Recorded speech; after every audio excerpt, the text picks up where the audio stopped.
Welcome to Cowboy Shit. This episode number 101, the next 100. Thanks for listening for this 100. Kobe, go ahead. No, All right. no, Are you drinking already? No, he's just got a Diet Coke. Oh, You're gonna talk. You gotta talk to the I mic. got to talk to the mic. Yes, we already had to redo this one. Anyways, episode 101. I'm Ted. He's Wasey. Our friend Covey Moore, the one and only Western sports photographer in the hotel room this morning. Just wrapped up Grand Prairie last night. We're about to head home, but got her going. Wasey, let's talk about our sponsors. Before we get into things, we got to thank our friends from Circle 4 Beverage Company, so the Ranch Water and Sweetwater. They've been with us now for a few months, so they're pretty awesome. It still seems like a bit of summer left. The weather's been so good, so it's a good time to enjoy Sweetwater or Ranch Water at the same time. And secondly, our other friends from Manscaped. Support for Cowboy Shit is brought to you by Manscaped, who is the best in men's below the waist grooming. Manscaped offers precision engineered tools for your family jewels to keep your pumpkins fresh during this cuffing season. Manscaped just launched their 4th generation trimmer, the Lawnmower 4.0. Ted and I both have these. They're fucking awesome. My nuts have never been cleaner. Well, like I've never looked better, I don't think. Just less hair. I don't know. Cleaner isn't the word. Cleaner isn't the word. But yeah, anyways, the 4.0 joined 2 million men worldwide who trust Manscaped with this exclusive offer from us to you. 20% off, free worldwide shipping with code HugeBush at manscaped.com. Go get one. You'll love it. We love it. Can't go wrong. Great people, Huge Bush. I know you're for those guys with an old lady around this winter season. I know she'd probably appreciate a little bit of Manscaped in her life during those cold winter months. More action. Less right? bush equals more action. And you know what? Less bush helps some lads out, if you know what I mean. If you trim the bush, the trees look bigger. Exactly. That's exactly what I'm trying to say. Yeah. Hey man, that's all true. I need all the help I can get. So I feel that. Well, Wasey, we just wrapped up Grand Prairie here. We had a heck of a way to write it. Like there's been a couple of those this year. Jake Gardner wins in Grand Prairie. His basically home crowd, lots of friends and family around. Good to see him back in Canada too. Yeah, exactly. So he, spent a lot of time in the PRCA rodeos, getting some qualifications up to really get going again next year. But yeah, couldn't really script it any better. He's only got to go 3 for 3 this weekend. That was neat. But talking about those hometown crowds, we had Tanner, winning Coronation. That was like his first PBR win, and he won in his hometown. That was a neat one. But go ahead, Cole. Well, last night was Jake's first tour win for. Oh, really? Yeah, he's never done one of those before. Oh, wow. Okay. Came up to me after and just said 3 years of trying on these things, and finally got one. And he said it must have had something to do with the home crowd, the home-ish crowd. I mean, in 2021, it's going to be his home show. So yeah, I like it. So Jake's been riding good this summer too. You've seen a lot of videos from down the States making some good rides. So it's good to see him come home and do some damage. But so we just wrapped up Grand Prairie. We got what else? We got Medicine Hat coming up on the 16th, Calgary the 23rd, Saskatoon the 29th to 30th. Then the PBR moves to Yorkton on the weekend of the CFR. And then we finish up in Edmonton, Rogers Place, November 12th and 13th. Tickets are on sale for all tour stops now. Check it out. But Wasey, you got a little black under your eyes there. Is that a black eye? Okay, before we get into this, I want to say thank you to the people for 200,000 downloads. That's huge. We hit that over the past week. So that's really cool for us. We appreciate the support and people listening to what we have to say for whatever reason. So we really appreciate that. That's awesome. It's kind of funny. Sean made us those, but made me a really cool little plaque that he 3D printed, and it said 200,000 downloads, 100 episodes, September 2021. And I was giving him trouble because I was like, I don't know, Sean, I don't know if we're gonna make that by the end of September. And then we hit the 200,000 on October 1st. Oh no! And I was sending him updates on the night of the 30th, and I was like, we can just round up. I think we're close enough. So does that account your chicken situation right there? Yeah, a little bit. So it's like getting like your team's like championship tattoo, like before the team actually wins the championship. In game 6. Yeah, it was it's like ooh, yeah. But anyways, I appreciate the gesture, Sean. Yeah, and it's a pretty cool piece to have kicking around now. So Yeah, I guess what's the next milestone? I guess 300,000. 300K. 300K. Let's keep growing. Let's keep growing this thing. Keep sharing some stories. By that time, that guy will have like metal 3D printing figured out. He's having a lot of fun with that. Get a plaque for it for sure. Okay, that's cool. Black Super Eyes, sweet. Let's go. Spill the beans. Oh, okay. Well, I had a big sports weekend. Started off Friday with the Flames versus Canucks preseason game. I went with my friend Josh and his father-in-law. So as we're walking to the game, Josh's father-in-law pulls out a couple of spicy darts. He's like, "Hey, my Paige's boyfriend gave these to me. You guys want to smoke one before we go to the game?" And we're like, "You said a spicy dart? Does that mean it's like some electric lettuce was involved in this, like a doobie? In this spicy. Yes, it's a joint. It's a joint. So I think the legal definition is cannabis in Canada. Yeah. Sorry, anyways, just throw that out there. I call them spicy darts because they get me feeling spicy. Anyways, we're walking to the game, like from my place to the dome, smoke the spicy darts, and we're like all three of us are just cooked by the time we get to the game. It's so wild. So we end up getting cranked up. We had a way wilder Friday night than I expected.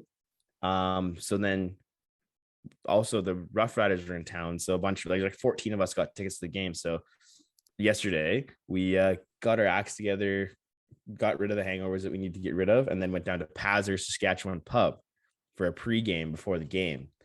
And then one of the people we were with had some face tattoos. So naturally I put some face tattoos on because I love I'm from Saskatchewan, love the Riders. And then we went over to the football game and watched it. But man, it's crazy how shitty Stamps fans are. Like, they're not good fans.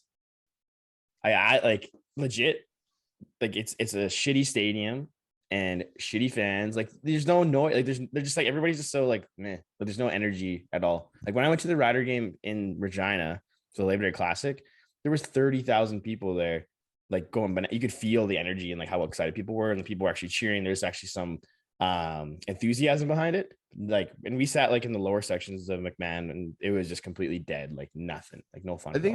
I think Calgary Stamps fans specifically, or in the Stamps itself, is like a organization, trash organization. They're an amazing team and an amazing organization, but they're just at that stale point. The Stamps have done a lot in the league for a long time, and have kind of created an expectation out of Calgary fans. I'm a Calgary fan, and I'll admit we can be the freaking the worst. Absolutely. No question. We're the like close-minded sporting fans, in my opinion. You bring up another team and it's just like, man, the Flickers, instead. Yeah. So I just think there's so much expectation out of Calgary fans at McMahon there. And then just, Mosaic, or no, you've got is it Mosaic? It's Mosaic. Yeah. So Mosaic, beautiful, only a couple of years old, huge excitement surrounding that deal. What do we got, man? We've got constant argument between city councils and 3P partnerships to build new stuff for our sporting team. So it is a mess situation. So as long as they weren't treating you shitty, then they were kind of being kind of lame. But anyways, Riders lost. That's not a big deal. But did you guys know? Here's a fun fact. I read an article the other day that the Rough Riders are the second most profitable franchise in Canada, behind the Habs.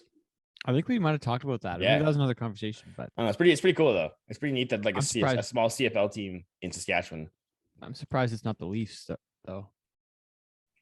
Just surprised. I'm just surprised. Yeah, Montreal, man. They love it. What other useless stats do you have about the Riders that you could share with us? Go ahead.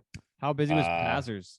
Pazzers was not busy actually. It was pretty disappointed. Yeah, we're pretty disappointed. We showed up there. It was sweet though. Like I like that bar. You've been there, Teddy. It's a good spot. They got good like traditional Sasky like plates. Like the most bars, Regina Ribs, whatever. It just like vibes of like a small town bar at home. Like it reminds me of the bar I grew up going to, all that kind of stuff. But back when you were any useless Rider facts, man? I don't really know many. I was at the Grey Cup, and did I tell you guys what at the time when I was at the Grey Cup in 2013 when they won with the Sheepdogs? Yes. Yeah, that was the greatest sporting event of my life. Yes. I bought the ticket at 11 a.m. the day of the game. So far it was awesome. It was to watch the Riders win at home. The 50-50 was 350,000, I think. Pretty good. And it went unclaimed. Fun fact. Yeah. Wait, so we got to talk about Newfoundland. Man. There's been lots of stuff on the past week. Man, Newfoundland was legit the wildest week of my life. So far. Bar none. So far. So to lead in, these two gentlemen spent about a week each in Newfoundland for their good friend Preston Sears' nuptials, and got up to no good. Became Newfoundlanders. Is that? Yeah, we got screeched in. There's got to be more to this. Look at this. Screechers. Uncle Patrick. Newfoundlander. Uncle Pat. Officially screeched in by Uncle Patrick. So when you visit Newfoundland, they have this thing called Screech, and they have a Screeching in ceremony. So basically, Screech is just shitty spice rum. Is the way I understood the story from Uncle Patrick.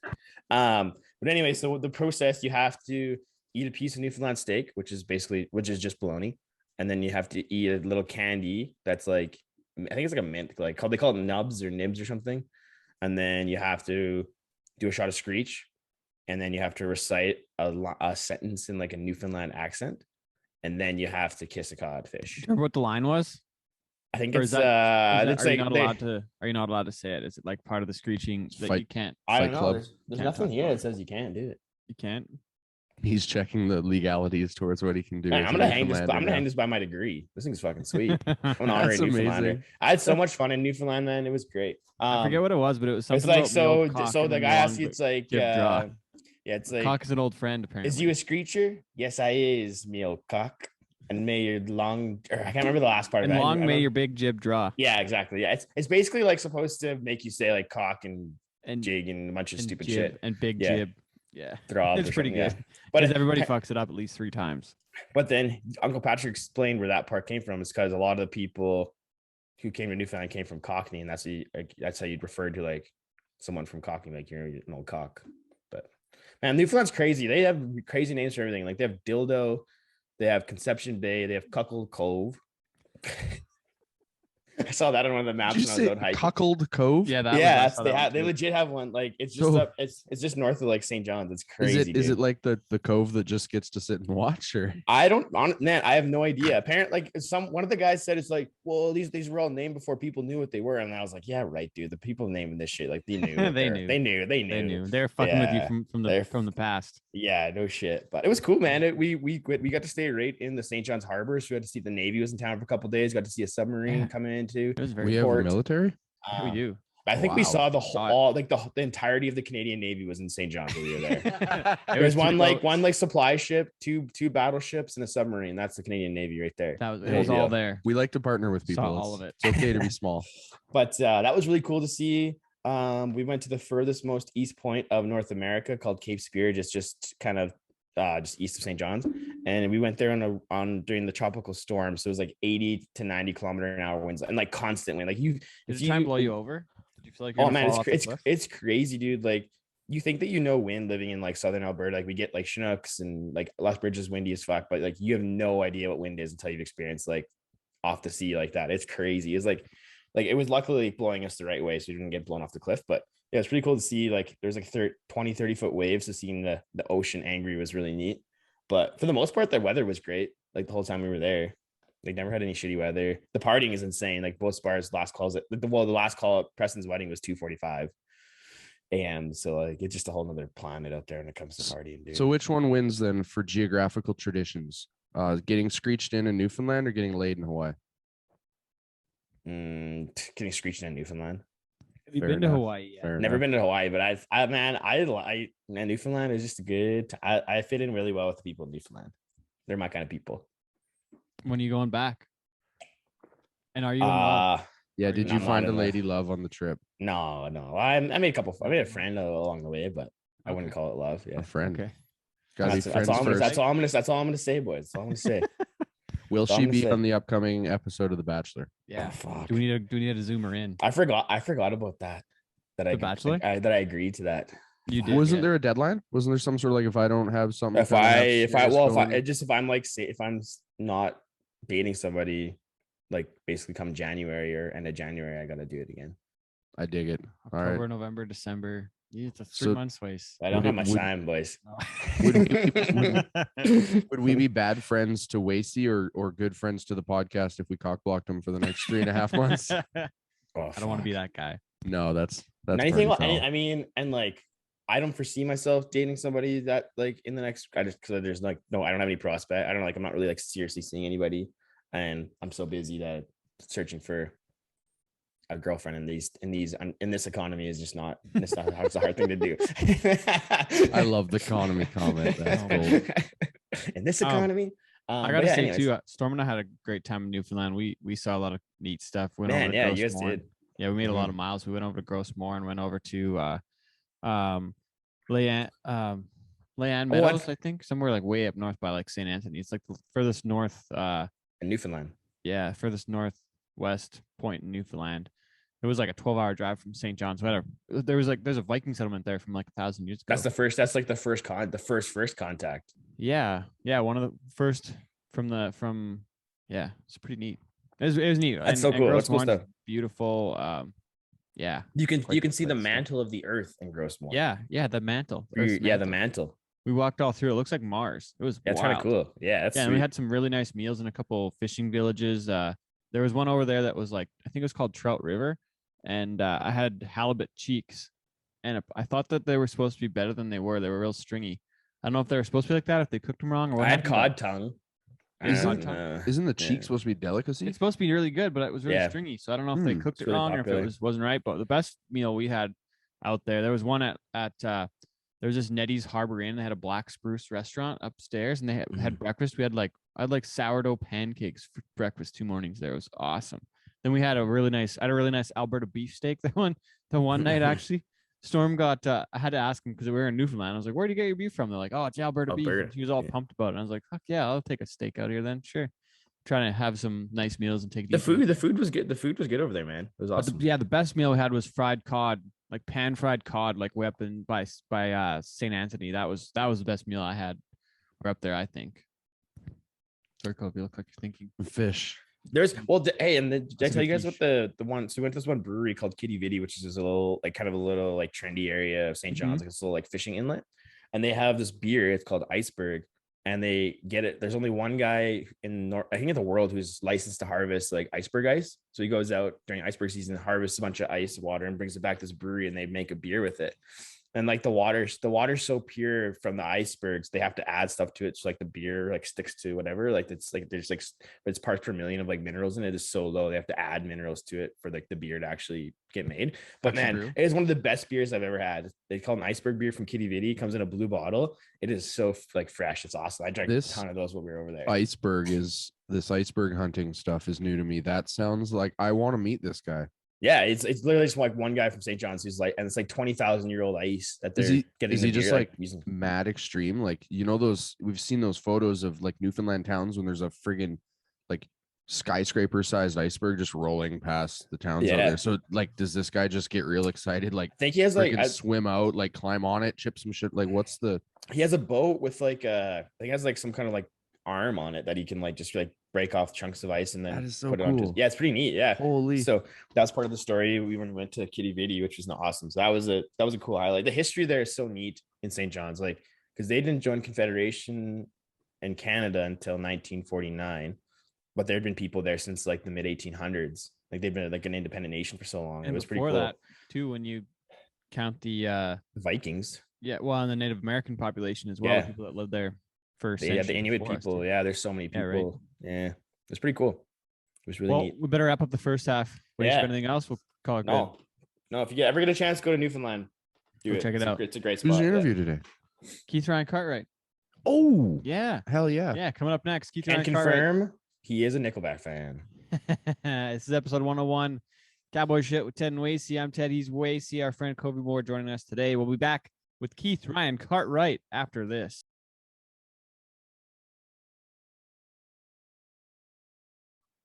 Welcome back to Cowboy Shit. This is episode 101, our first of the next 100, and we have our guest for the show on the line. He's the former editorial director and senior writer for the PBR, a renaissance man, some might say. He's wrote about rock and roll.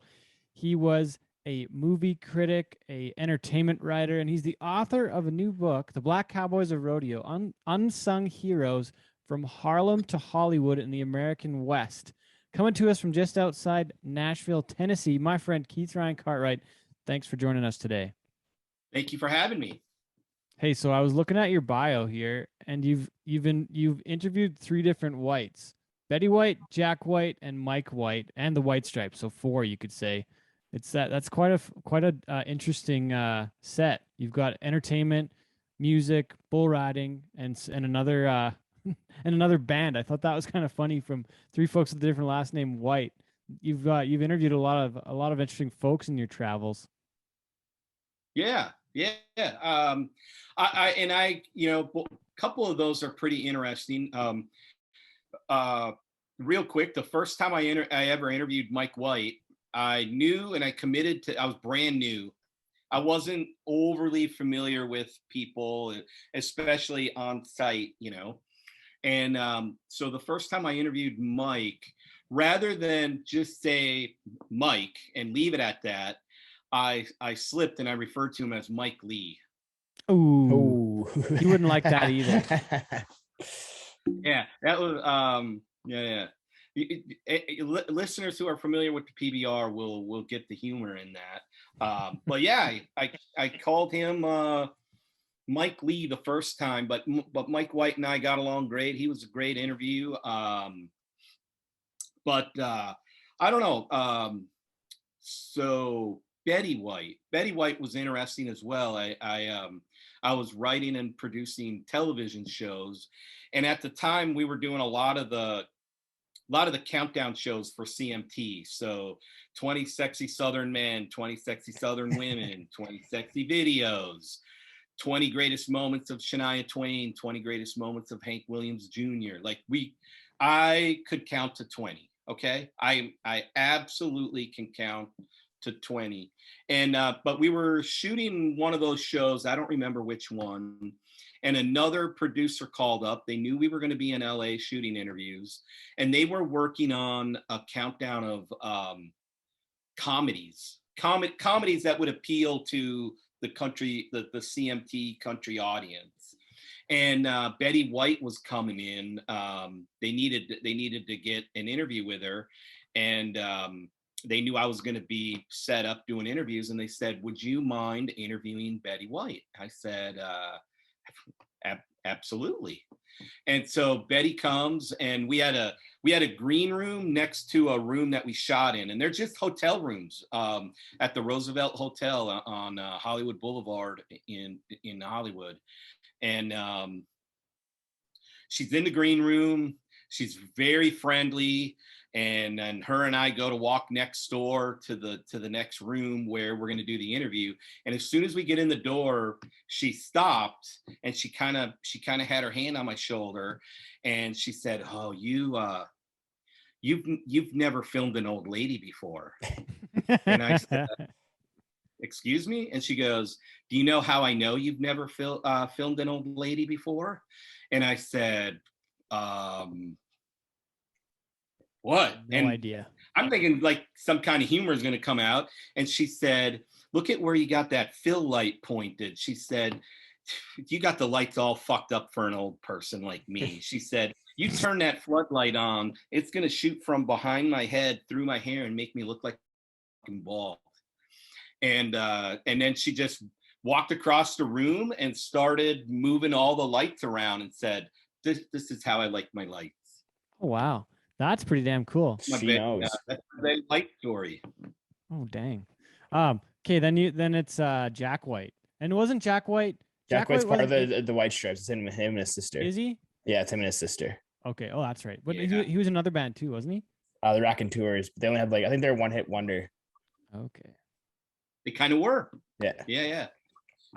So Jack, I interviewed him because this was before Jack produced the album with Loretta Lynn. There's two stories in the Tennessean in when I was writing for them about music, and I never really wrote much about country music for the Tennessean. They knew I was an LA guy, and so I wrote more rock and roll. And I guess Jack was rock and roll, so that was somehow how I got. Well, actually, the Jack White story was for a CMT magazine, and for the Tennessean, I wrote a Kid Rock story, and I was the first person to ever write about the friendship between Kid Rock and Hank Williams Jr. And then a year or so later, I was the first person, well before Jack produced the record. It's actually what led to the record. I wrote a whole story for CMT magazine about how one of Jack White's favorite female singers is Loretta Lynn. And then her manager saw that article, and things just kind of happened from there. And that's what led to him producing the Loretta Lynn record. And so that's my Jack story. Jack White. He had actually made a movie. He had made a movie, but we never talked about it. Not one minute of the, he got on the phone, and then he knew I was writing for the Tennessean and CMT, and that I was in Nashville, and all he wanted to tell me about was how much he liked country music and how much he hoped to live and work in Nashville one day, in which over the next few years after that, it kind of happened. Wait, so tell me then where he ended up, because I thought he was always like one of the most badass guitar players around. Yeah. And now he's in the country music side of things. Well, I mean, he's a record producer as well. He lives in Nashville. So he writes and produces a lot of music for a lot of people. And I think he lives in East Nashville. And when he first came to town, he had a studio not far from my house. So yeah, he's like the Raconteur band that Wasty mentioned earlier. Those guys all kind of came together in Nashville. Nashville, it is the country music capital. Correct?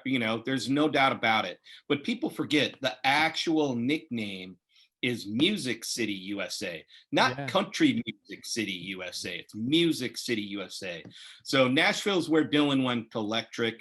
Nashville's where Matchbox 20 recorded all their albums, at Ocean Way Studio down on Music Row. I mean, the Kid Rock records are there, even though he's all about the Detroit.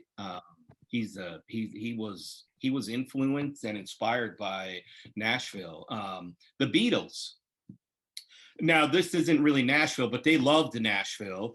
The Beatles were inspired by Buck Owens. That's more Bakersfield, California. Oh, sure. But who would have thought when you listen to the Beatles music that some of those guitar riffs that they have, it prior to them writing those, they're listening to Buck Owens.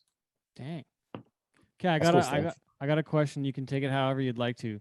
But who did you like interviewing more, Alice Cooper or Tough Cooper?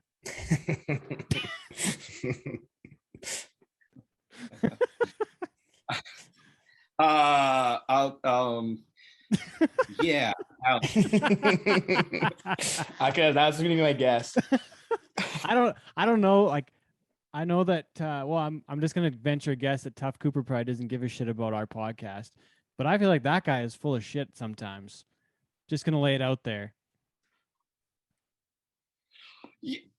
I don't know him well enough. I'm not dodging the question. I don't know him. I don't know him well enough. I know that there's no middle ground. I think people are either in his camp, or I don't have any reason not to be in the camp. I honestly,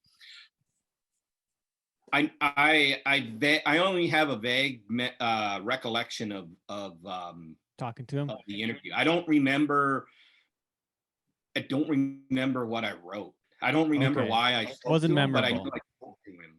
Okay. Strange deal. Okay, what about Alice Cooper now? To wake up. I remember that. You had to wait for him to wake up? Yeah, the interview was set for whatever time. They said he usually sleeps in, but he was still sleeping, so I had to call back and oh wow. Nappy time. Night time. What a little baby. Okay, anyways, Alice Cooper, not a baby. Probably a pretty sweet conversation. Yeah.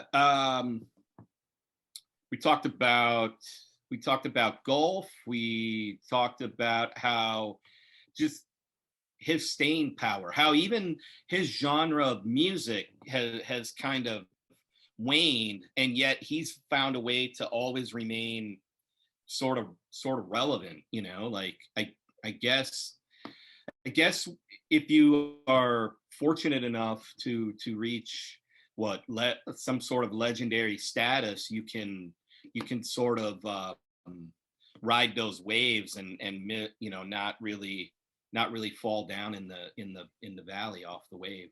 Huh. That's a dumb analogy, but you know what I mean. I get it.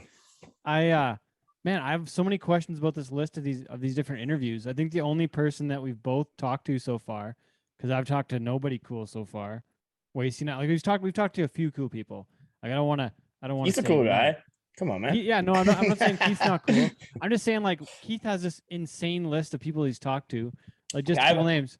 I have 3 questions in regards to this. To this list, okay, but I'm just going to mention a few. Wayne Gretzky, Garth Brooks. The only one that I think we've had on that you've talked to that we've had on the show so far is Larry the Cable Guy. You've got Dan Rather, Jerry Reed. I remember seeing a lot about a big piece you did with Sally Field.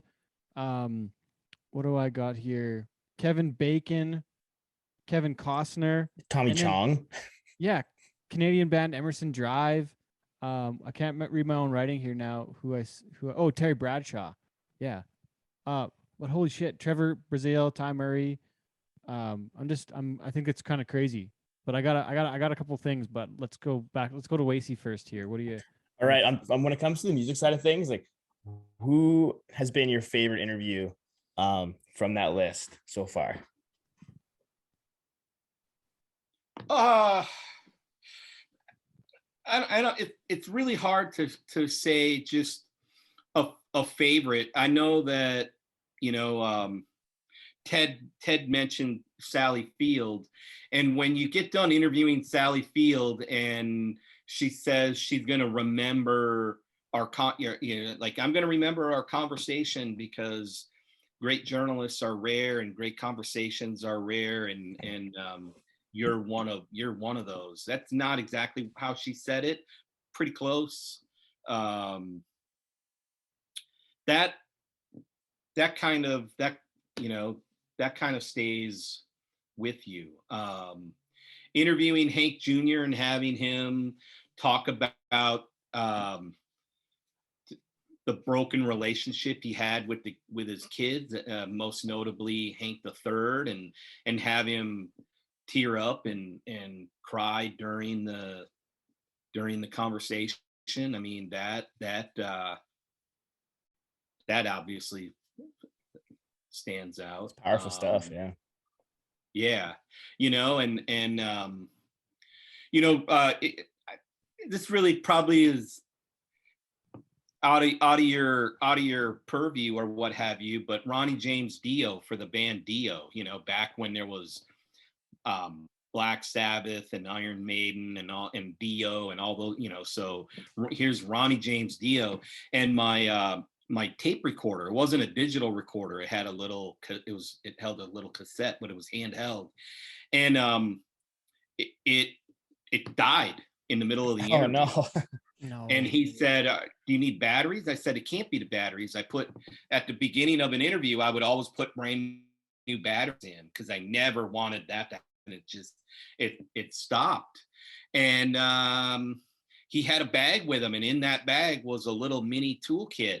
And here's Ronnie James Dio. We stopped the interview, and he got a screwdriver out, and he's taking apart my digital recorder. And I said, wow, are you sure we're going to get this back together? And he said, dude, I take apart and build musical equipment every day. He said, I think I can handle it. And then lo and behold, he got the tape recorder working. Nice. No way. So little things like that stand out. I mean, going to South Dakota with Kevin Costner and interviewing him at Tatanka, which is where the land where they filmed Dances with Wolves, and talking to him about the history of the buffalo and what attracts him to the Badlands and Deadwood and all that. I mean, that was pretty I don't know. There's been moments that kind of just stand out that I don't know about a favorite per se. That when we get done, there's going to be one that pops out. I mean, I interviewed former President Jimmy Carter, and I remember right next to me, I had a big piece of paper that I typed in humongous bold lettering, Mr. President. because I wanted to remind myself that no matter if you're able to make it conversational, never not call him Mr. President. And so it was my first time interviewing the president. It was over the phone. He couldn't see it. And I didn't know how long or how short the conversation was going to be, because he was in Philadelphia. He had a speaking engagement. It was a Friday afternoon. And they said the traffic will be very bad. And there is a little bit of distance between where he was speaking and where the airport was. And they said, basically, once we get in the car, his assistant will call you and hand him the phone. And you have full reign to talk to the president until we get to the airport and he has to get out of the car. And then, but like I say, I had no idea what the traffic would be like, but interviewed him, and I needed it was one of those times where I needed a reminder, because I didn't want to have another Mike White, Mike Lee kind of thing. Not with a former president. Learned a lesson. No. Do you have like a bucket list of people you want to talk to, like some big fish you haven't had a chance that are just the ones you want to get? I mean, aside from us. Well, man, bucket list. The big check mark is off tonight. Well, this isn't going to seem all that impressive to a lot of people, but I love history, and I don't really consider myself a journalist. I'm a storyteller. And whether I'm writing for a magazine, a newspaper, a web site, or writing a television show, or helping out on a documentary, whatever project I'm writing on, it's about storytelling. And so to me, two storytellers that I haven't met, Ken Burns, the great documentary filmmaker, and Ron Howard, another great filmmaker who has now gotten into doing documentaries almost as much as the big blockbuster movies. And so I've not met or spoken to either of them, and I hope to. What brought on the conversation with Wayne Gretzky? I gotta ask that. He was at the PBR World Finals in 2008 or 2009. That was not the most friendly, but he was at the finals. Oh, okay. And he was there way early during the day. Randy Bernard is good friends with him, so at one point, that's right, Wayne and John Elway, they had bought into Spire, wasn't it? They were part owners. Spire Capital. Yeah. And so they were in. You're not embellishing, but it is a little bit of an embellishment to say they were part owner. I mean, they were a fraction of an owner. Oh, of the company that owned it. Yeah. Okay. They were one of many investors in the Spire. Okay. Spire. What about Jerry Reed? I that name popped out to me. Let me tell you. So for those who don't know, he's an incredible guitar player, incredible songwriter. He's one of the greatest guitar players of all time, bar none. End of story. But he also played in Smokey and the Bandit, And so anyway, I did a piece for Country Weekly, which was a glossy magazine you could buy in the grocery stores near the cash wrap for many years. I don't think it exists anymore, not as a magazine anyways. And anyway, so I was writing an article for them, and him and I met in Brentwood, right outside of Nashville, at a restaurant, and we spent the whole afternoon together, just talking. And I really admired him, and it wasn't too long after that he had passed away. And we had a great time. He was wearing a hat, and I knew before I said this that he's an Atlanta Braves fan. He loves baseball. I love baseball, and he's a huge Atlanta Braves fan. But he had a hat on, so you know that that NYFD with the Yankee logo. It's a hat that came out after 9/11, and it's in memory, and it was a lot of the money went to some 9/11 charities or whatever. But the fact that there was a Yankee logo on a thing, I said, "Oh, Jerry, you're a Yankee fan?" And he kind of looked at me sideways and said, "This is a New York City Fire Department hat." And I said, "There's a Yankee logo on there." And he said, "You mentioned me being a Yankee fan one more time, and you and that red recorder you're holding are gonna go south of here, if you know what I mean." Uh-oh. And he was kidding, but and I think at that moment we just sort of bonded with our wry, dry sense of humor. Well, that's fun. I think we should go into the book side of things. But I have so many questions about the past experiences and the different things that you've done over the years. I know you mentioned with Jason and Tanner and Scott that you guys getting into a lot of the rock and roll side of things.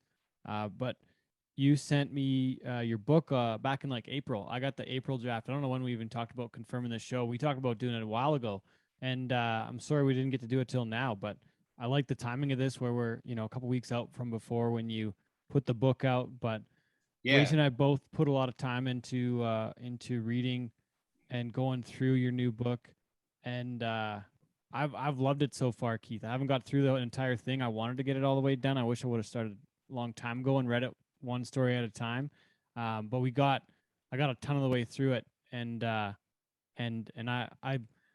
guess each story and each person, there's so much to what they've all done, and kind of like I'm not sure if I'm remembering right if Danny mentioned it in the Danny Glover, who we can talk about and how you two know each other, but I think he mentions in the foreword that the Black Cowboys of Rodeo and Western heritage. Honestly, there's only a few that I guess really stand out from my memory, and it's on the rodeo side of things between Bill Pickett, Charlie Sampson, and Fred Whitfield. But everybody else you mentioned, where you get into the Hargos, and you talk about like James Pickens Jr. on that side of things, like his story that you wrote. I don't even know where to start on the book side of things, but I guess we should just start with the very beginning with Danny Glover and how he ended up being part and writing your foreword. Let's start right there. Yeah. So you mentioned James Pickens Jr., who plays Dr. Weber on Grey's Anatomy. He's been on how many ever seasons that's been around now? 18? Since 05, right? A million. Are they on 18 or 19? I don't know. How many ever seasons? He's one of only, I think, 2 actors that has been on every season of the show. So James, and then Glenn Turman, who he's an Emmy winner. He was recently on Ma Rainey's Black Bottom. He was on the 4th season of Fargo with Chris Rock. Way back in the day, he was in the classic Cooley High. He made his acting debut on Broadway with Sidney Poitier in the original production of A Raisin in the Sun. Glenn's and of late, him and his granddaughter are featured. They're the 2 featured people in the Beyonce video for her new clothing line, inspired by Black Cowboys. So those are 2 actors, and Obababa Tunde and Reginald T. Dorsey. So there's 4 guys they're Black Cowboys who happen to be actors, and all 4 of those guys are in my book. Everyone was telling me about James Pickens Jr. I happened to meet Reginald T. Dorsey first, And him and I got to talking, and then, you know, Reginald set up for me to interview Oba Babatunde, and then I interviewed Glenn Turman, and then I interviewed James, and then I went back and interviewed Reginald, and all four of them are profiled in the book. Again, they don't simply play black cowboys in movies. They're black cowboys who happen to act. And I became friendly with all four of them. And Reginald and I, we talk all the time, our text, and we just communicate a lot. And on a Friday night in June of 2020, during the pandemic, we weren't really locked down, but there wasn't a lot open. There wasn't a lot going on. And what are you going to do on a Friday night in the middle of a pandemic? And so I was on the phone with Reginald, and I told him I really needed, I said, man, I need to figure out who's going to write my forward. And I thought I had a list that was like pie in the sky, like really reaching. And on that list was Danny Glover. But I didn't want to say any names when Reginald and I are talking, and he said, well, hey, you know what? I agree with you. And he goes, if you want, you know, I'm not telling you who should write your forward, but if you want, I can ask Danny what he thinks. And I said, Danny, who? Danny what? He goes, Danny Glover. And I said, dude, if you can ask Danny Glover and he happens to even say yes, he can write my forward all day long. He can help me co-write the book if he wants to. And so we got off the phone, and Reggie sent a text telling him about the book and my project and how those four actors are in it and blah, blah, blah. And the work that I had been doing. And about 45 minutes later, Danny texted back, simply said, let's do this. And then another text came with his email address and his assistant's email address. And then on that Monday morning, I sent them an email. And a little bit later, I got an email back from Danny and his assistant, and they just said, "Look, we would love to write the foreword. Thanks for sending us, you know, a PDF of the book to read through, and if you can give us 2 months, we'll give you a foreword." And then it was about 2.5 months later. I just randomly on a Wednesday afternoon got the email back from them, and I saw that there was an attachment, and I was a little nervous to open it up, you know. Oh yeah. And then I opened it and I read it, and I have to say, I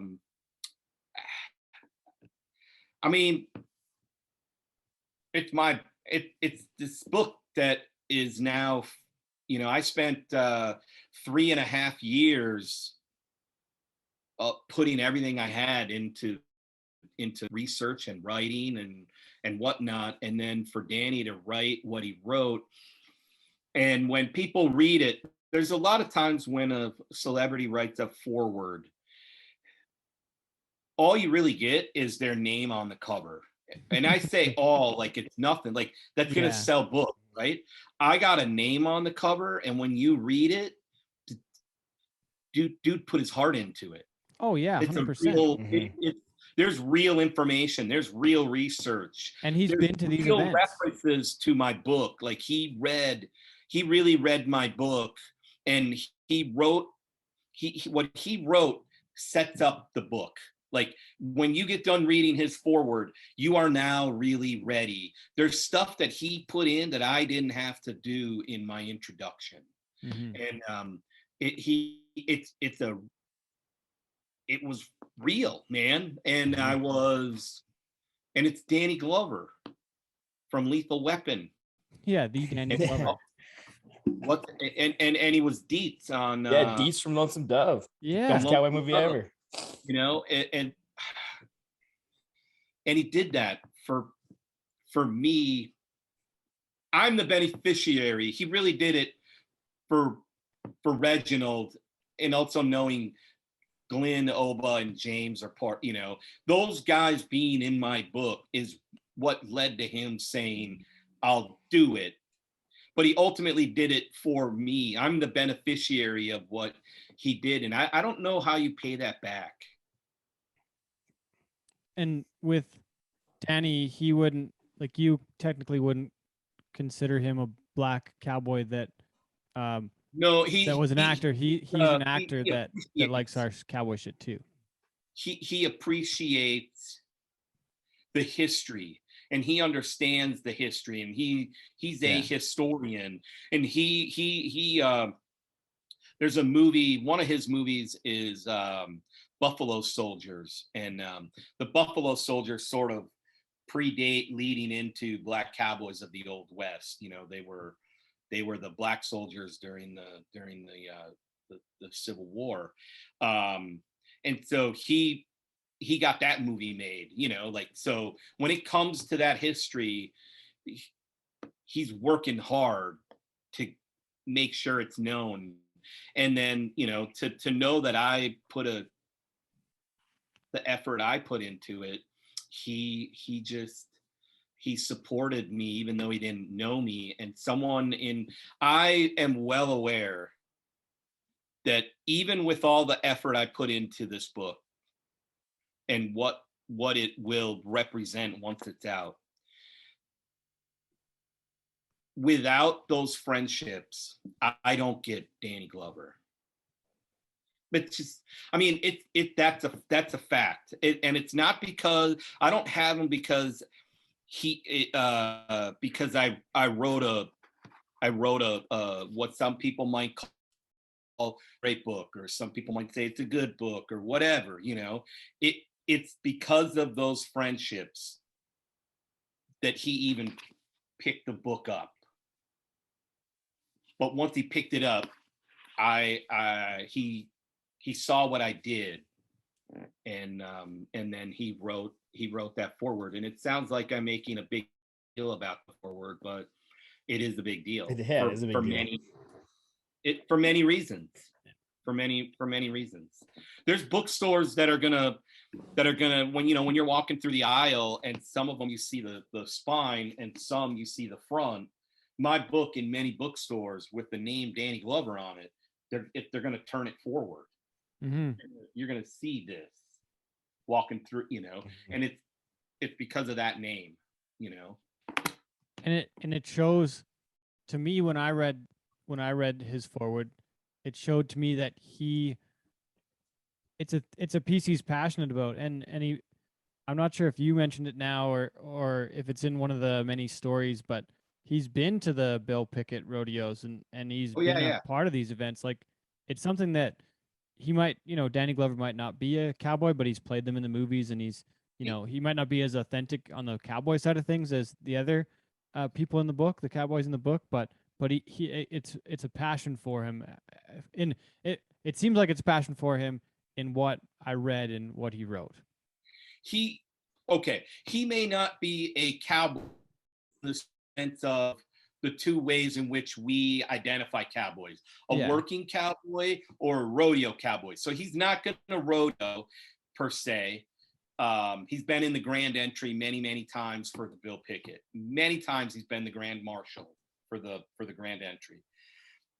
He can walk up to a horse. He can go in the tack room. He can get everything he needs, saddle a horse, go riding. He knows what the hell he's doing on the back of a horse, way more so than I do. Right. And when he gets done, he can unsaddle that horse, put everything away. He knows how to he knows what he's doing. He absolutely, but to say, is he a cowboy or not? He's probably, you know, not a cowboy, but he appreciates the lifestyle. And in a lot of ways that's what matters. I mean, I remember when I was with the PBR, and I was probably 6 years in at this point, you know. That's a long time to be in something every day. Yeah. Every day of my life for 7 years. I woke up and went to a bull riding, wrote about bull riding, watched bull riding on TV, or talked with somebody about, like, there was something about bull riding every day for 7 years. So I was integrated. I was in that world. And Shane Proctor asked me one day, we were just standing around on Monster Energy Cooler, I think, really, to be honest with you. And he said, "Hey, I got a question for you. You've been around so long. How come when you come here on the weekends, you haven't started wearing cowboy boots and a cowboy hat yet?" And I said, "Man, for you, that's a lifestyle. That's who you are. For me, it would be like, at worst, like at best, it would be a uniform. At worst, it would be a costume.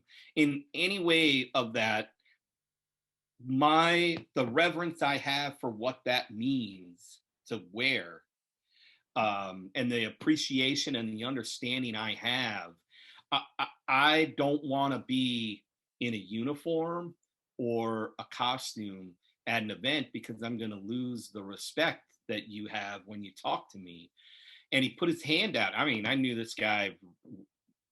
I mean, I'd seen him every weekend for 6 years, and he shook my hand, and he just said, "That's the best way I've ever heard anyone put it." And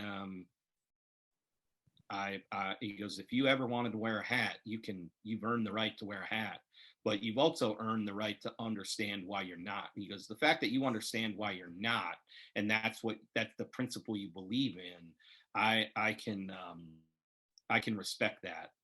And I think, as you know, Ted, you've been at enough different events. I'm not being cocky when I say I know I had the respect of those guys. I never did anything to disrespect any of them, and I treated them only with respect. And I think everyone understood that, even if I was wearing tennis shoes and a pullover shirt, that I had the utmost respect for them and what they were doing. I appreciate that too, and I respect that, Keith, on the same kind of. I have never had the conversation with Craig Hummer on it, but I see the Calgary Stampede on TV every year, and one of the hosts, and I've worked with Mark Lee, and I like Mark Lee. He's not a cowboy, and I think he, I respect that he wants to wear a hat. I like the fact that Craig Hummer is in the same position as you were and are, and chooses to not wear one. I think it's more respectful for that person in that position to what am I trying to get at? Like to be ourselves, not be something you're not. Yeah, that's what else we are. Be yourself. As much as both Craig and I need to show our respect, man, the respect is a two-way street. So respect us for who we are, and respect us for the time we've taken to know this lifestyle, and the fact that we approach helping to tell those stories in a as genuine as we can. Especially coming in as outsiders too, right? Like you guys don't have that background, never grew up around rodeo, never competed it. Like, you come to it with a respectful approach, which in turn has led to gain the respect from the people within that circle.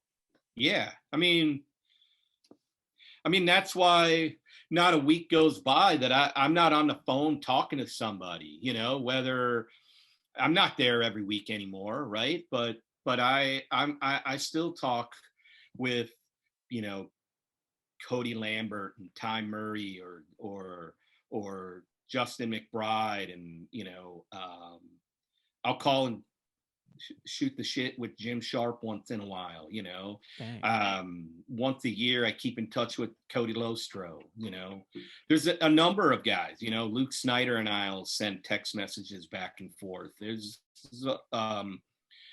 a bunch of them, JB Mooney and I, Jess's career really matured after I had left, speaking of Jeff Lockwood, but he and I'll talk once in a while. Obviously, some people know that I still write PBR stories for monsterenergy.com. Mm-hmm. And Jess is obviously a Monster Energy writer now. But I only need them for about 5 minutes to get what I need to write the short story that I write for Monster. And Jess and I might be on the phone for an hour, this year well, I mean, we get the 5 minutes done and now it's just us talking about something, something that's happening or life or what have you. The same with Cooper Davis. I texted him one time, this is a while back, and I just texted a compliment, a ride or something that I saw. Just the way I love the way he handles himself. You can see it from afar. And I've talked to enough guys that are around him that said what you're seeing is who he is, And I sent a text and I said, hey man, this is KRC. There's no reason for you to really know who I am or remember who I am, whichever case it is. But I just want to tell you that I admire and then whatever it was that I had just saw happen. And he called me up and he goes, dude, I know who you are. What are you kidding? And so we kind of communicate once in a while. And I really, for me, that guy is he just feels like a leader. I'm glad to see a guy like Cooper Davis in the PBR locker room today. I think those, whether the other kids understand it now or not, and they obviously look up to him because he's a world champion, but one day they're going to understand what they got from being able to put their bag next to his. You've mentioned friendships a couple times and talking to different people on the list. We've kind of focused on this a lot so far, but I'm curious how many true friendships have come from these years of being in this business and being on the interview side. I know you've already mentioned it. You keep up with all these folks and you. I'm gonna cut you off because while it's on my mind, I don't want to forget how to articulate this. So obviously a little bit ago when you introduced me, you talked about I wrote about rock and roll. I worked doing television. I toured with some bands. I was a movie critic. All the publicists I worked with, all the people that I wrote about, all the people that I would have worked with, all of that, dude, when you're not in that tunnel vision, out of sight, out of mind, by and large, not 100%, but overwhelmingly, if I see people from those points in time, we will communicate, right? But by and large, those things are fucking done. But the Cowboys, real friends. Really? Still friends. You can go all the way back to, and a lot of people don't know that my real introduction to the Western world, to the cowboy world, was that I pretty much went and lived with the Steiner family in 2002. And I can go, I can go 11 months, 12 months without talking to any of them. And then call Bobby Steiner on the phone, 1972 world champion bull rider, the father of Sid and Tommy Shane, the grandfather of Rocker and Steely. I can call him on the phone and tell him the book that I'm working on. We'll pimp it one more time. Which he's mentioned in and he's and in quoted. It. He's in it. Yeah, he's in it numerous times. More than I thought he was going to be. Yeah, a ton. Because I knew I knew he knew Murtis, but then he knew Willie Thomas, and he knew Fred Warden. He's the one who told me that I needed to track down the Walker family in New Jersey. So, which they had nothing to do with Texas and pro rodeo. But I called him and I was telling him what I was working on, and then just like that, he just started forwarding me phone numbers of people to Bubba Goodo, you know, like he's quoted in the book. And one, I would have never known to call Bubba. Two, Bubba would have never taken my call and called me back if it wasn't for Bobby saying, talk to him, you know. And so that Cowboys are like, man, that there's it's just not phony. It's for real. I mean, I'm not around the PBR every day. I'm not. And it's not like I'm going to call Sean Gleason once a week, you know, the current CEO of the PBR. But if every few months when I call him, he picks up the phone, you know. I talked to Jim Hayworth, who was the CEO between Sean and Randy for, you know, really probably 2/3 of the time that I was with the PBR. And he's a confidant, you know. He's someone in my life that I can go to for advice. He's someone that he was more than a boss. There's a reason he was in that world, and there's something about it, you know. I mean, it, you know, Ty Murray, you know, I still talk to him, you know. When I go to, there's times when I go to Texas, you know, Justin will have me stay at his house, at Justin McBride, you know. And when you hear about all those people who stay with Cody Lambert, they stay in the house attached to the arena. The bunkhouse. The bunk, yeah. It's a really nice bunkhouse, right? Don't let that word. I mean, that's a pretty fancy bunkhouse, okay? But I stay in the actual house. Not a big deal. The VIP treatment. The VIP treatment, correct? Yeah. You know, and you think about in May of 2009, my dad had what we thought was a stroke. It wasn't a stroke, but it had all the characteristics of, and they discovered he had a brain tumor, and like almost overnight, he was pretty bad shape, and that was the Friday after Memorial Day in 2009. So that's the last week of May. And he died the Tuesday, 2 days before Thanksgiving in November of that year. And every day in between, I was either at an event with Cody, or he called, or he would text. And he knew not to ever, I think he understood my dad wasn't going to get better. Okay. So the question was never, how's your dad? They knew the answer, not good. But the question every single day was, have you talked to your mom? Are you there for your mom? Every day. That's a Cowboy.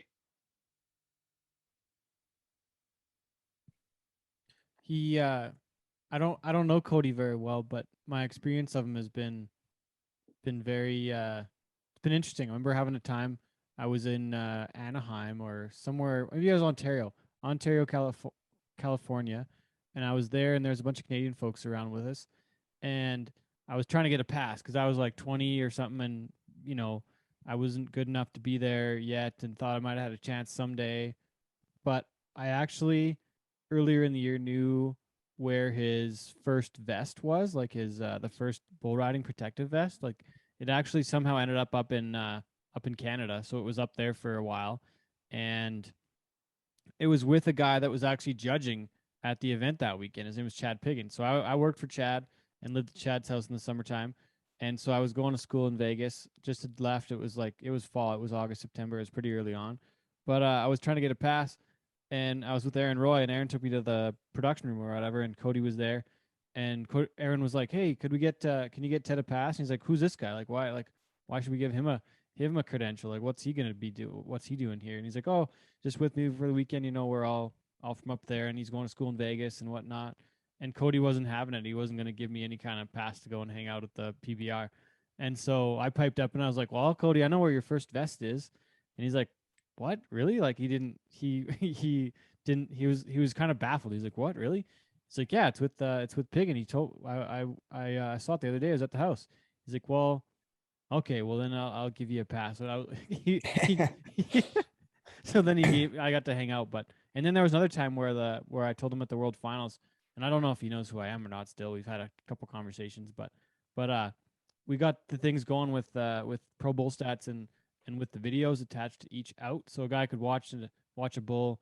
He's looking at his bull. It's so and so, and I talked with Slade and got it hooked up, and I was like, "Well, Slade, I got these videos, so I can go and do you have a way to connect this out with that 44.5 point bull score?" And he's like, "Well, give me a while." And I don't know if it was a week or two or a month or a day later or however long it was, but Slade told me, he's like, "Yeah, here's what you do. You give me the unique code for that out and plop it in here to Pro Bull Stats, and then you'll link it all up." So we kind of got that going so that way. And I said, "Well, yeah, Cody, I saw him at the World Finals." Like, "Yeah, Slade and I got the video thing going, and there was an influx of Canadian bulls going to the World Finals because you could see them and see those outs and see what they were marked." So that's been my only interaction with Cody, but I have a lot of respect for that guy, especially with helping the guys out like Jess, and a guy from back home now, Riley Gagnon's been doing very well that way. So I got a lot of respect for Cody, and hearing that story makes me appreciate what he does even more. So I'm glad he was there for you and your mom when your dad was in that kind of shape, Keith. Yeah, he will. I will. I'll never forget that year. I mean, him and Ty and and even Randy Bernard. When it happened, and I didn't know what to do. And Randy got me a plane ticket home, and it was one way. And he said, "Hey, you have a PBR credit card. Just use the card when you're ready to come back to Colorado." And I said, "Okay, just give me a week." And he said, "Dude, this is going to take more than a week." And we go on that summer break. And so he just said, if you want to stay there with your family and figure things out during the entire break, it's all right. That's fine by me. And I don't know what made Randy say that. I don't really understand. I mean, I don't know how I got to be great friends with Ty Murray and Cody so easily, other than I was just being myself. I know with Ty, like I told you, I had spent time with the Steiner family, and when Ty got wind of that, I think he had called Bobby or Sid and chatted with them, and they had good things to say about me. I think that probably went maybe a long way. Not maybe. I mean, it went a long way. How did you end up with the Steiners? Once I was friends with them, once you're at an event and you walk into a restaurant and you're basically a nobody, you're brand new, and you're sitting at the table with Ty and Cody and McBride, and then Ross Coleman sits at your table or whatever. Everyone else that I work with is off at the other tables. Yeah. And I know one of them had even said to me, "Man, you don't even know you're not supposed to sit at the table and eat with them. Like, why was that the table you walked up to?" And I said, no, they brought me. I didn't walk up to the table and just sit down and say hello. I said, no, they brought me. Oh, wow. And people were blown away. And there were a number of folks who they would ask me like on a Tuesday or Wednesday when I was in the office, hey, are you going to be talking to Cody today? And I said, I talk to Cody every day. Can you ask him? And then they would have like 2 or 3 questions. And at first I would do it. And then after a while, I told them, I said, you know, he's not dumb. He understands what you're doing. I know what you're doing. Like you're intimidated by the guy, and so you think I'll just have to get your answer, and then that's just less interaction. I said, the more you show him how intimidated you are by him, the more difficult it's going to become. You know, but if you just be yourself and let them see what it is you do well, what you bring to the PBR, and first and foremost, better be passion. It's all good. What? How did you meet the Steiners and end up being around them? And then how did you? I was living in Los Angeles. Tommy Shane signed with RCA Nashville, and a publicist from RCA called me up and said, hey, we signed a new guy. It's a country record. It's a modern, it's today's country. You know, the record came out in 2000, early 2002, I think. But it was 2001 when I got the phone call, but I don't think the record came out until after the first of the year in the springtime. But anyway, I get the call, and they said he country. He's also a real cowboy. He's like a 3rd or 4th generation cowboy. He's from Texas. His great granddad, you know, rode the range with Pancho Villa. They've got this crazy history, and but his 2 favorite bands are Metallica and Eminem. But he's a country artist. And you being kind of a rock and roll guy who appreciates country, you would be perfect to write his bio that we're going to use when we put the record out. We'll put it on his website and send it out and blah blah blah. Would you be interested? I said, yeah, absolutely. I said, so are you guys going to fly me then down to Texas so I can go there? I want to be where he's from. And Tony goes, no. It's not that we don't want you to go down. If you have to, we'll send you down there afterward. But he wants you, if it's at all possible, can you arrange to do the interview at the Rainbow Bar and Grill where Guns N' Roses filmed the November Rain video? And I was like, okay. And so on a Friday afternoon, I met Tommy Shane and his manager Adrian Michaels, and we sat in the booth from the video, and we ordered pizza and drank beer and we had this conversation about his whole life and the record and just everything I was going to need to write this bio. And then we were done about the time that things start to pick up on a Friday night. And then the next thing I know, I thought I was kind of done and I was going to get out of there, you know, and because I had driven and now I had drank some beers. I'm like, oh, I don't know if I should even drive home at this. And they're staying at a hotel down the street. And so they were like, oh, to hell with it. You can't leave now. Now you're here for the night. And then there we were at the bar. And as you, Ted, you Wasty won't know, but Ted will know. Like, you ask I am not a drinker.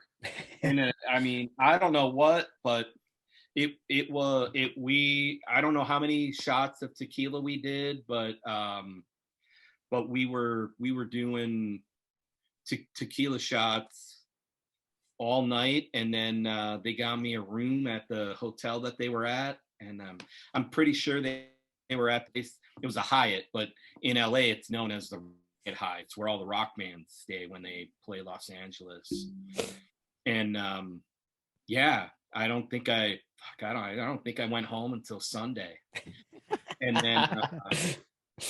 then full bender. And then the single "What If She's an Angel" came out, and Tommy called. We would talk on the phone from time to time, and the single was coming out, and Tommy said, "Man, I got to go on this radio tour, just me and my manager, and in the Midwest, rather than fly from city to city, we're getting a bus for a big chunk of this." And I, like, you go to a radio station in the morning, and you go to one in the afternoon, you go to another one in the evening, you drive all night to another city, and you do the same thing over and over and over for 5 days, and kind of have the weekend off, and then you do it again. And he was going to do this for like 3 weeks. And I said, "Man, that sounds cool." And he goes, "What's cool about being in a bus by myself with my manager? Why don't you come out with us?" And I said, "Dude, I'm a writer. I have articles to write." And he said, "You can have the back lounge. We won't do anything in the back lounge. You can keep your writer shit, whatever it is you have, your laptop, any notes, your notebook. No one will touch it. It's only going to be the three of us. Come out." And so for 3 weeks, I rode around the country, going to radio stations and writing.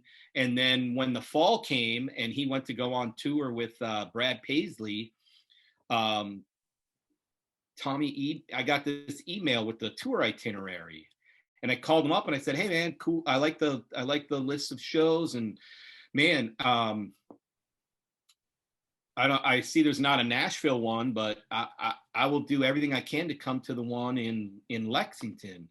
And he said, "What do you mean you're coming to the one?" He goes, "No, I sent you the itinerary so that you know where we're going to be. Like, you're going on tour." And I said, no. Like, now you're going to have a whole bus full of people. And I said, "Trust me, in the country world, Tommy, you can't have a posse." And he said, "Well, I can have whatever I want. It's my name, you know." And I was like, no.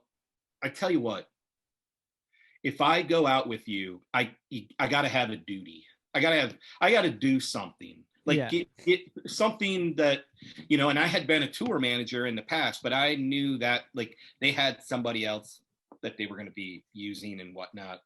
And so I handled merchandise for Tom Shane for a year. And I would write. That's when I was a movie critic. So a country artist usually only plays Friday, Saturday, maybe Sunday, Thursday, Friday, Saturday, and then you come back home to Nashville, and then you go back out. And so, like, in Nashville on Thursday nights, sometime between 8 o'clock and 10 o'clock in the Kroger parking lots, when you see a group of cars all parked next to one another and a tour bus pulls up, that's the band getting ready to drive out of town for the weekend. And they typically meet and keep their cars in the Kroger parking lot. That's the grocery store, because it's open 24 hours. And some of them might go to like Target or something like that. But that's on the outskirts of town.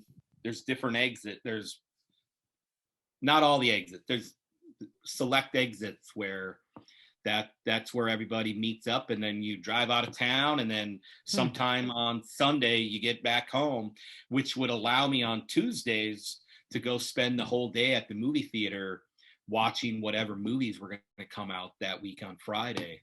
And so I would write movie reviews on Tuesday and Wednesday, and then Thursday through Sunday I'd be gone with Tom Shane. That was my life for about a year. Oh, wow. That's wild. So when you were a tour manager, well, I guess I got a tour manager question, but I still want to get back to the book. We got lots more to talk about on the book side. But quickly on the tour manager side, Yeah, just see some wild shit. I don't know who you did that for, but that was what you guys talked about on the NFP show with those guys. It was all rock and roll. Right. Yeah. I mean, time I was tour manager for my cousin's band, Tuff, Tuff, and then in 2007, my cousin, who was in Tuff, was now managing a band from Sweden called Veins of Jenna. And then they were signed to a label owned by Bam Margera. And and then we went out on tour opening for Poison for the summer, playing amphitheaters. Okay, I had another question about, so you mentioned Bam. What about Johnny Knoxville? What was your experience talking with him like, or what was the occasion for Knoxville? You know, it was when I was doing movie reviews and writing about movies, and so for him it was just, I think I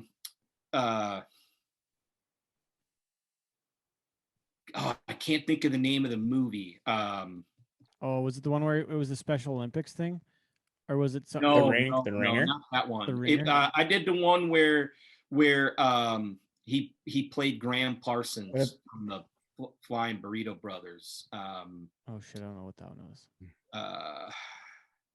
Anyways, not a big deal. Anyway, I interviewed him about a movie he made and why it was important for him to want to make the film. I think it was a direct-to-video movie. Oh, okay. He seems like an interesting cat, though. I'm kind of intrigued by what he's done and respect the work he's done in that business. And hey, man, with good reason. You know, he's not like, for him and Spike Jonze and another guy, he's not an out and out jackass. He's pretty smart in that if you really watch that, it took a lot for them to conceive the whole idea of the Jackass brand. And so for him to do what he did, I mean, that's like if someone were to stumble across your podcast and they think just because you call it cowboy shit that you don't take it serious. But there's a whole there's a whole story to the brand. There's a lot of work. There's a lot of work that goes into doing what you do, you know, and imagine the level at which Jackass got to, the work that went into it. Oh yeah, it's impressive. He wasn't one of those secondary jackasses, you know. He was one of the brainchilds behind it. Okay, back to the book. Why did you write this book? Why was it Black Cowboys of Rodeo? You know, I just gotta ask why. Why this project? Yeah. A lot of the why comes with how. So Ty Murray in I think it was around 2009, Ty introduced me to Murtis Deitman, and I got to know Murtis. And the first time that I had a conversation with him, when I got done with that conversation, I turned to Ty afterward and I said, "Hey man, I don't know when, but one day I'm going to write a book about Murtis Deitman." And he said, "Oh yeah, really?" I said, that may be one of the most fascinating people I've ever had a conversation with. And he said, "Oh, okay." And he just, I don't want to say he blew it off, but you know, he didn't, you know, I think he thought it was me in the moment and then I was going to forget about it. And, but life happens, and I'm working with the PBR, I'm doing all the whatever. And so in 2007 or 17, when I started to think about it's time to write a book, what am I going to write? I had a few different ideas, and Murtis was one of them. And I had a conversation on the phone with Murtis and Murtis Jr., his son. And the more I talked to Murtis Sr., the more he would just mention Bailey's Prairie Kid and Freddie Gordon and Harold Cash and Willie Thomas and all these other people. And I got to thinking, if I write a book about one guy, I'm contributing to the misinformation that there really aren't that many black cowboys, and that Murtis, if someone read it, they're going to read it and think, oh, another anomaly, another one of those rare black cowboys. And so I ended up coming up with the idea that I did for the book I wrote, kind of based on the stories span 100 years. They go all over the country, hence from Harlem to Hollywood and the American West. So I covered the whole country, and it shows people it's not the definitive book, because I don't believe any book or any movie can be definitive unless you're Ken Burns doing a 24-hour documentary, 12 parts, 2 hours a night. But a 400-page book covering 100 years, it's not definitive, but it's pretty comprehensive. And so I give you a very comprehensive look at the evolution of black cowboys. And they're not exactly in chronological order, but they're pretty close.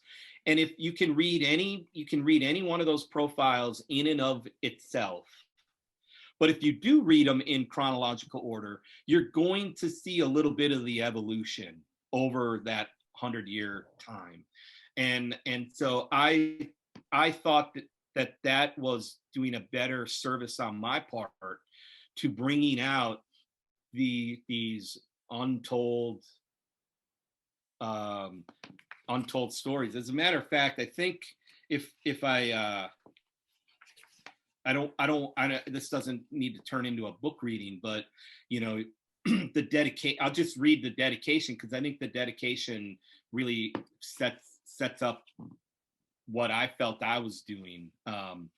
Former Washington Post president and publisher Philip L. Graham once lamented that news serves as, quote, the first rough draft of history, end quote. Unfortunately, when it comes to more than 150 years of black cowboys, a vast majority of those drafts were wrong, and the few that had it right were either ignored, lost, or at best forgotten. The profiles chronicled in Black Cowboys of Rodeo and the thousands of other black cowboys those stories represent are my small part in a much larger ongoing effort to write a second draft and, in the process, correct history.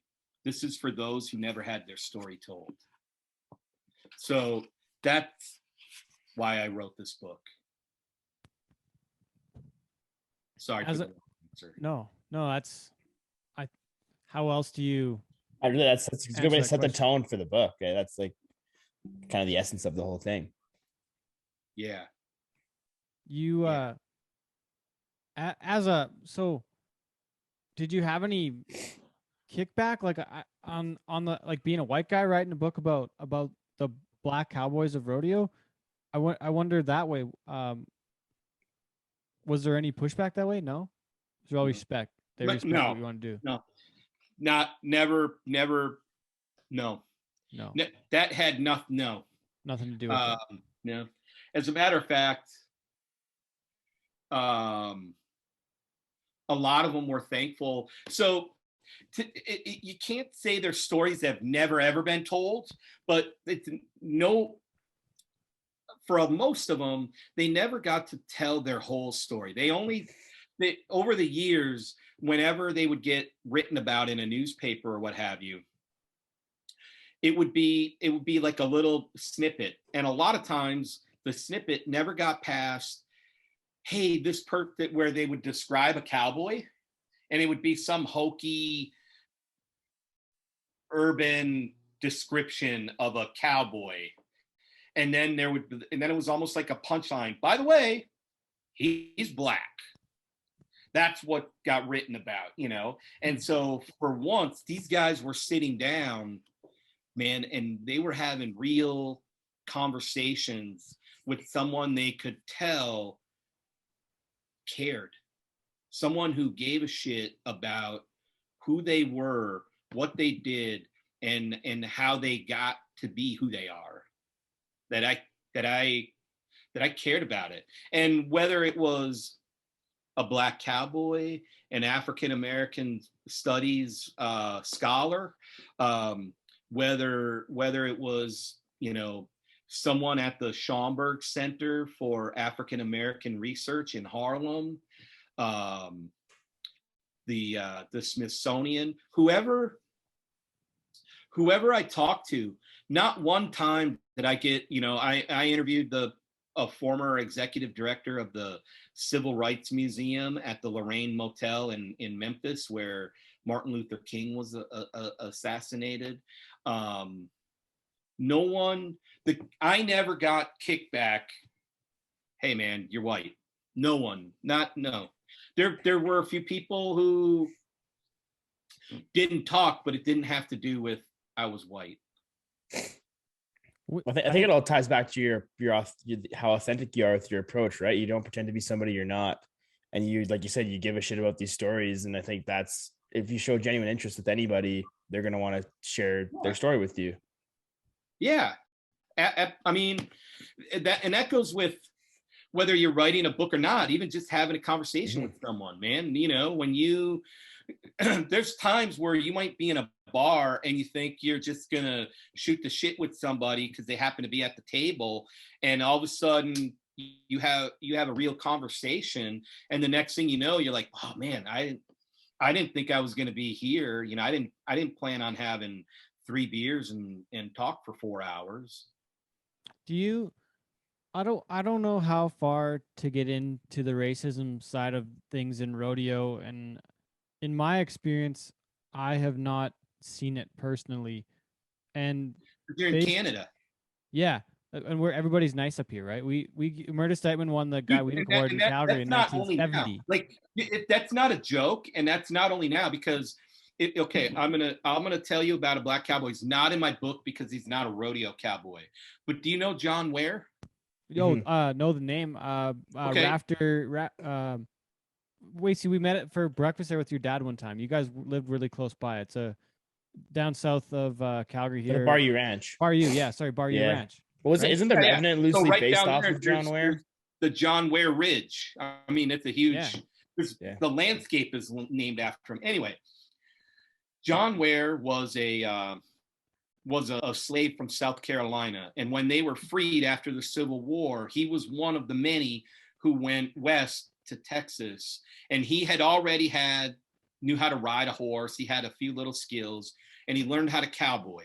And then what happens is many of those guys would end up on the Chisholm Trail pushing cattle from Texas up to Kansas, and then they put that cattle on a train and they send them back east.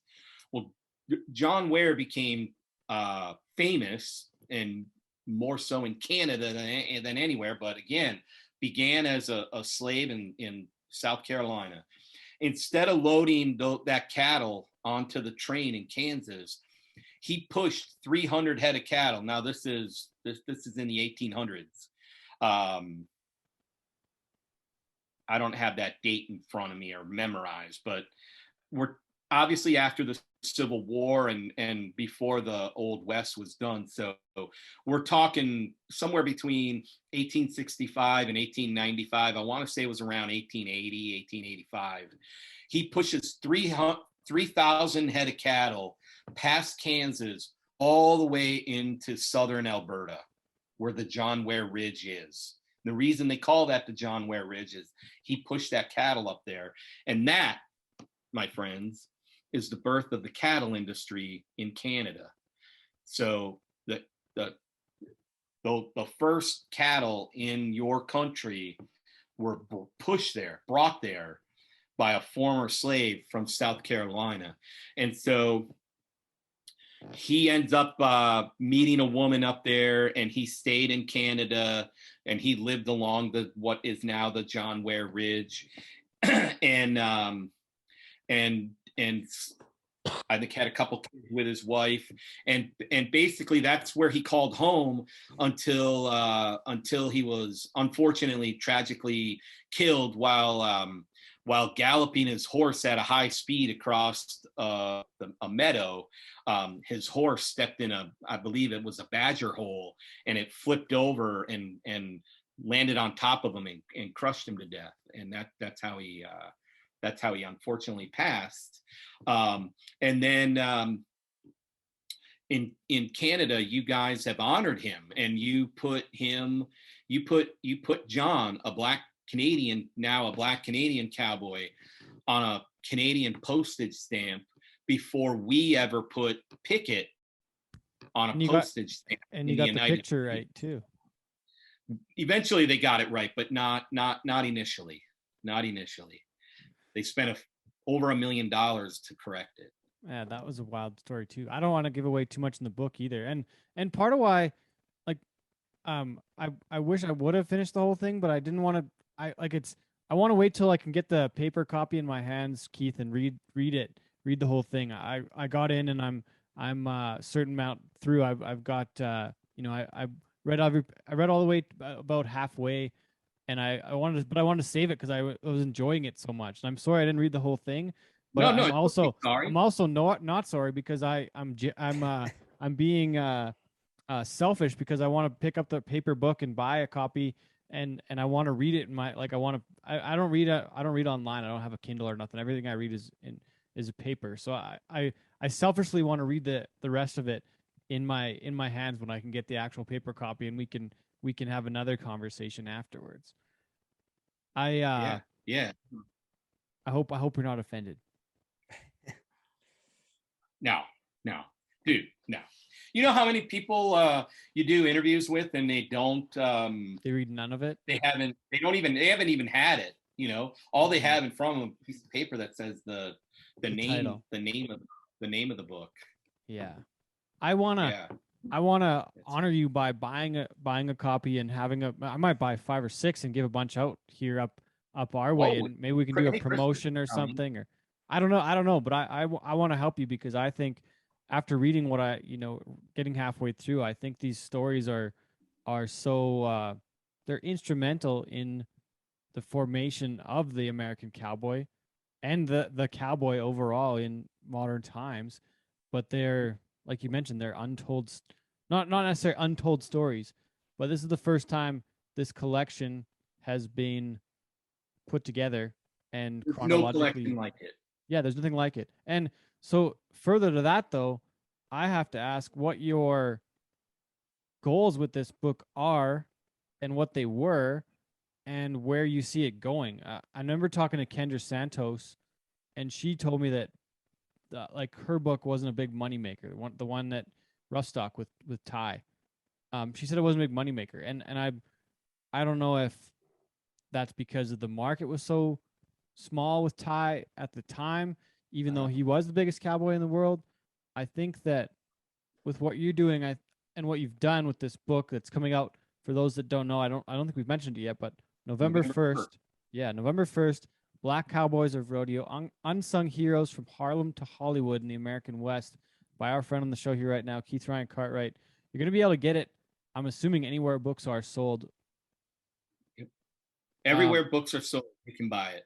Everywhere. So tell me about some of the goals, though, because there's a lot to you're 4 years into this project essentially before it's published. You start in 2017, and there's so I started in earnest July of 2017, and I turned it into my publisher at the end of October 2020.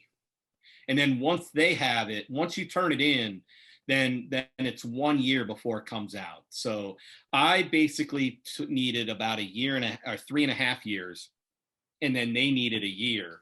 And so it's 4.5 years in the making. And it's time consuming because I started from scratch, and I basically just followed the stories. Murtis told me about Bailey's Prairie Kid. Then I talked to Bailey's Prairie Kid. And then Bailey told me about Harold Cash, and I talked to Harold Cash. And then Harold told me about Freddie Gordon, and then I talked to Freddie Gordon, and then Freddie Gordon told me about the rodeo in Harlem in 1971, and that led me to finding Cleo Hearn, and then Bud Bramwell, and then Nelson Jackson, and Marcus Friday, and Irvin Williams, and so I just found my way around the country, and it took time, and I wanted to make sure that if somebody told me about someone, that I had that conversation. I kept having conversations, and then if anything good came of the pandemic, I couldn't travel, right? None of us could, and so that is basically when I was like, all right, I have almost 3 years worth of research and interviews, and you may or may not know, I had about 500 conversations with 150 or so different people for a total of 800 hours that I transcribed. And I paid a couple people to help me transcribe, because that's a lot of hours of transcription. And so the 400 pages you see here is largely from those 800 hours of conversation, as well as the research of everything that I could find that had been written, because sometimes I wanted to compare and contrast what had been written and what was being remembered, and sometimes what was being remembered might be a romantic version of what was written, and then other times what was written romanticized the Black Cowboy, and today the Black Cowboy is like, no. Like, for instance, in the LA Times once had an article where there's a famous stable on the corner of El Segundo and Figueroa. It's in LA, and like in the article. In the article, it says 2,000 horses. They said, "Oh, go to this corner, and you would never know there were 2,000 horses." Well, that's because there were probably never 200 horses at one time. There were 200 horses, but not at one time. There definitely was never ever 2,000 horses at a stable at that intersection, and it was the naivety and the ignorance of that writer, whether it was a typo and they hit the 0 one too many times or two too many times, I don't know, or if they were trying to win an award for some big dramatic article. I have no idea, but I corrected their history, and so they were the ones that romanticized it in the moment. And I had guys today backing me up, like, no, there weren't 2,000 there. That's a lot of horses. Oh, yeah, especially in LA, like literally a movie ranch in LA. That would a little bit off there, folks. Keith, we've been a long time here on the show already. We're over an hour. Yeah, no, you gotta cut out. I get it. Oh, I booked us for 2 hours because I knew this one was gonna go longer than the usual, and I want to, before we wrap it up. And I'm willing to take a little break and can come back here if you two are want to keep going. Yeah, Wasey, how are you making out? I'm surviving. Yeah, doing all right. What else? I want to keep going. I want to do a couple more things here before we shut it down.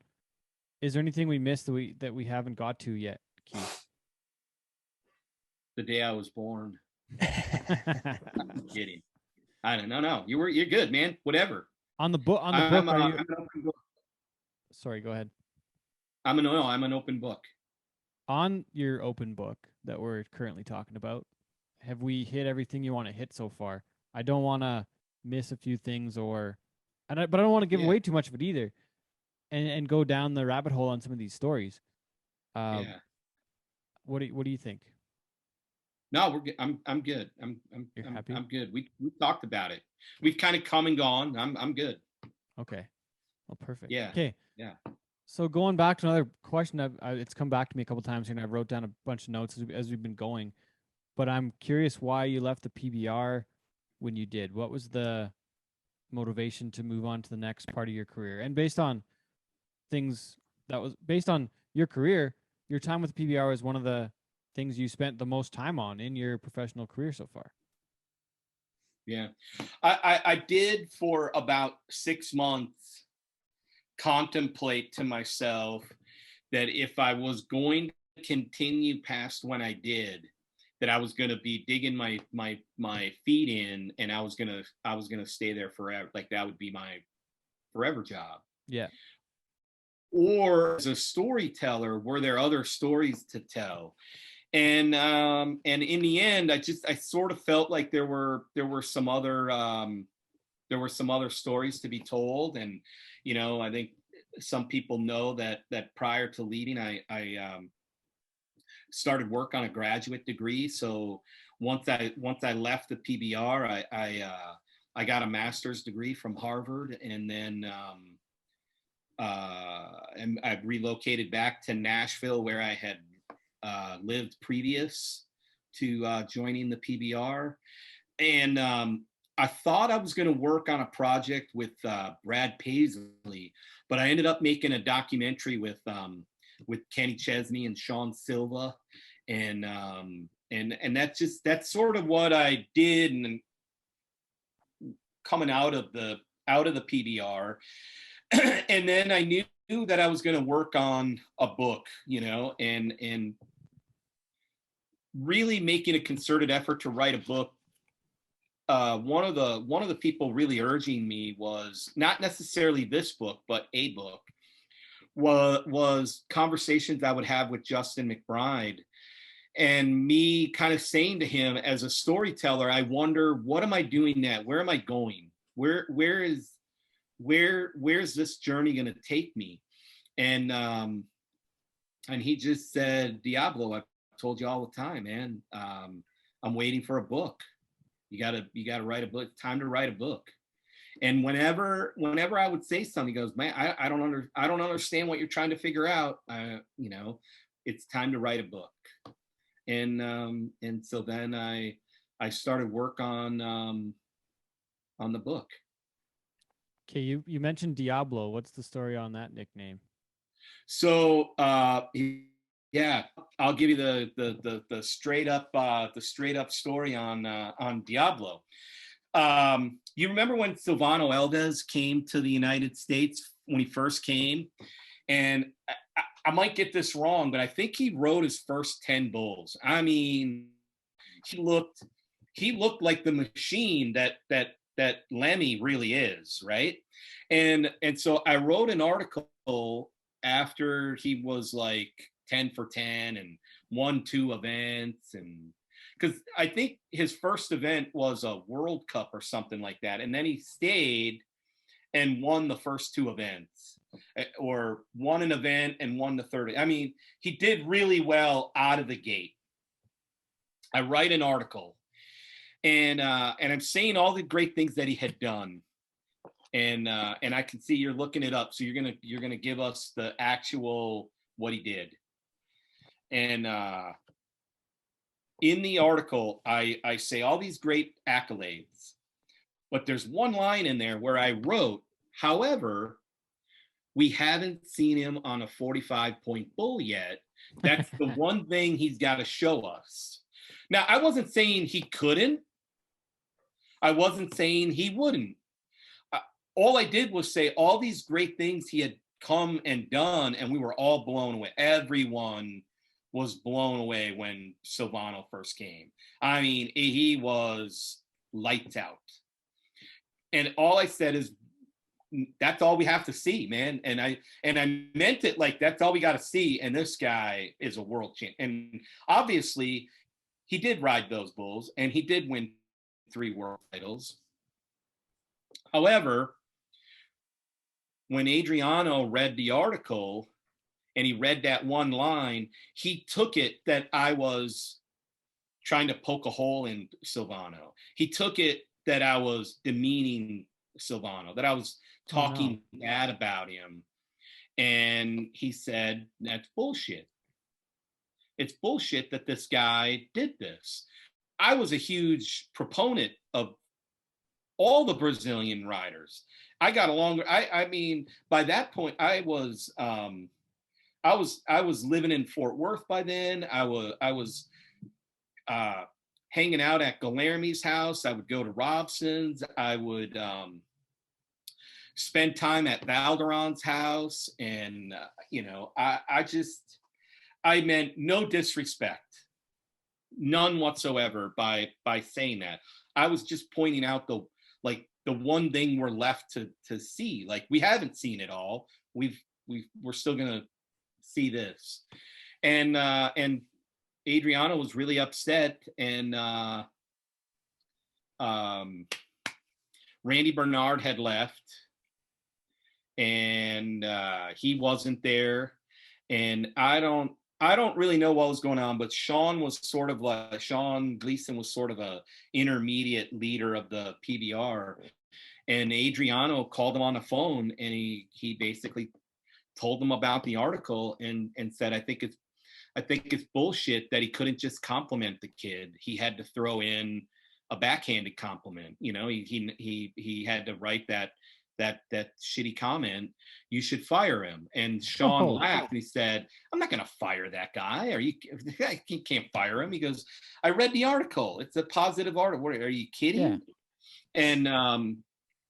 And then that's when Adriano said, no. He's bad for our sport.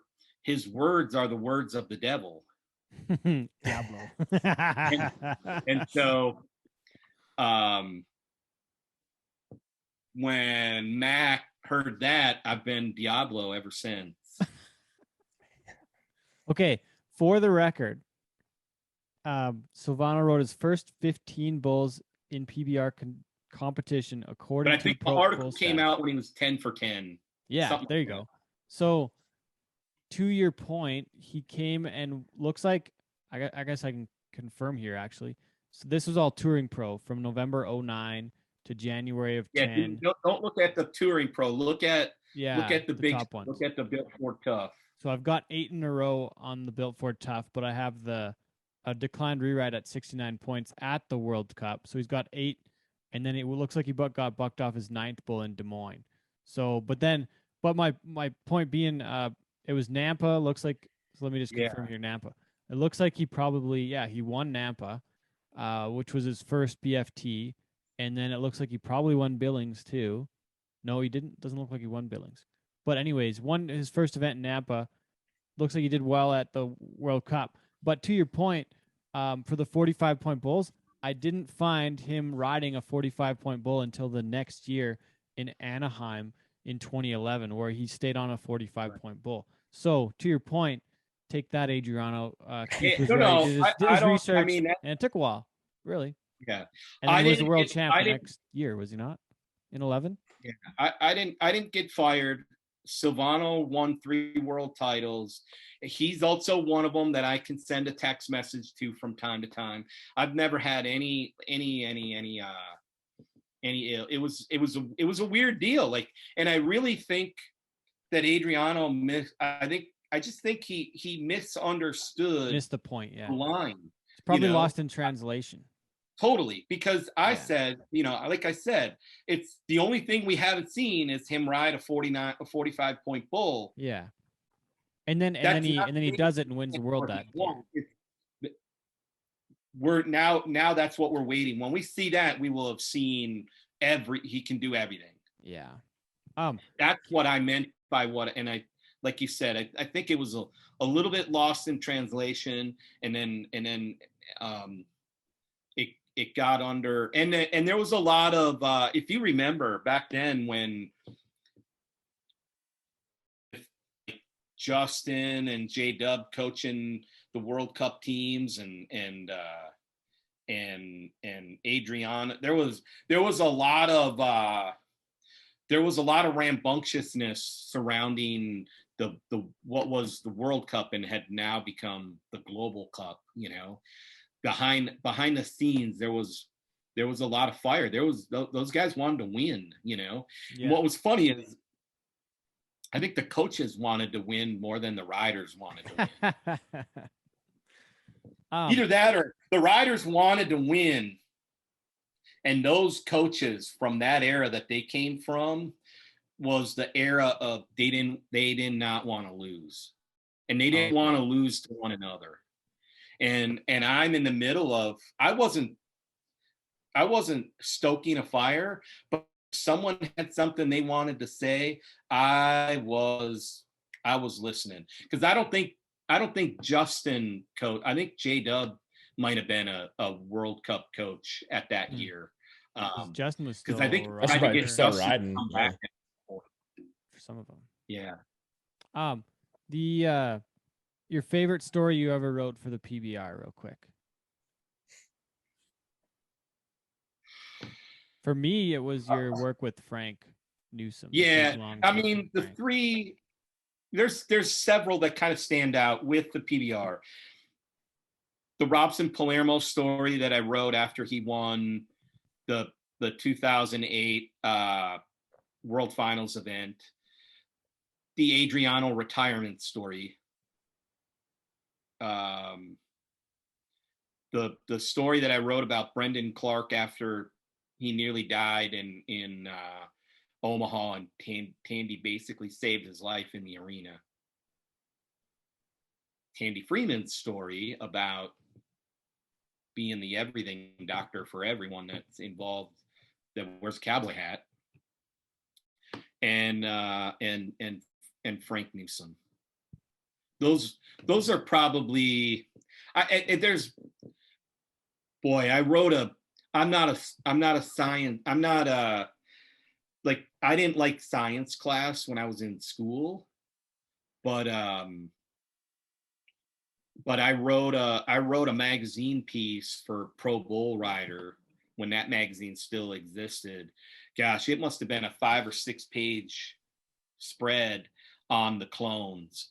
And I mean, I went and watched them make the clone in the Petri dish, and did the research on the science behind cloning. I incorporated the religious morals. Is it right or wrong? Is it right or wrong in competition? Like, I was really in depth. It was so I guess somehow I got to take one of those other articles out. And well, Adriano, you called me Diablo, so I'm taking your article out. I'm going to put the clones in my spot. Okay, how about now though?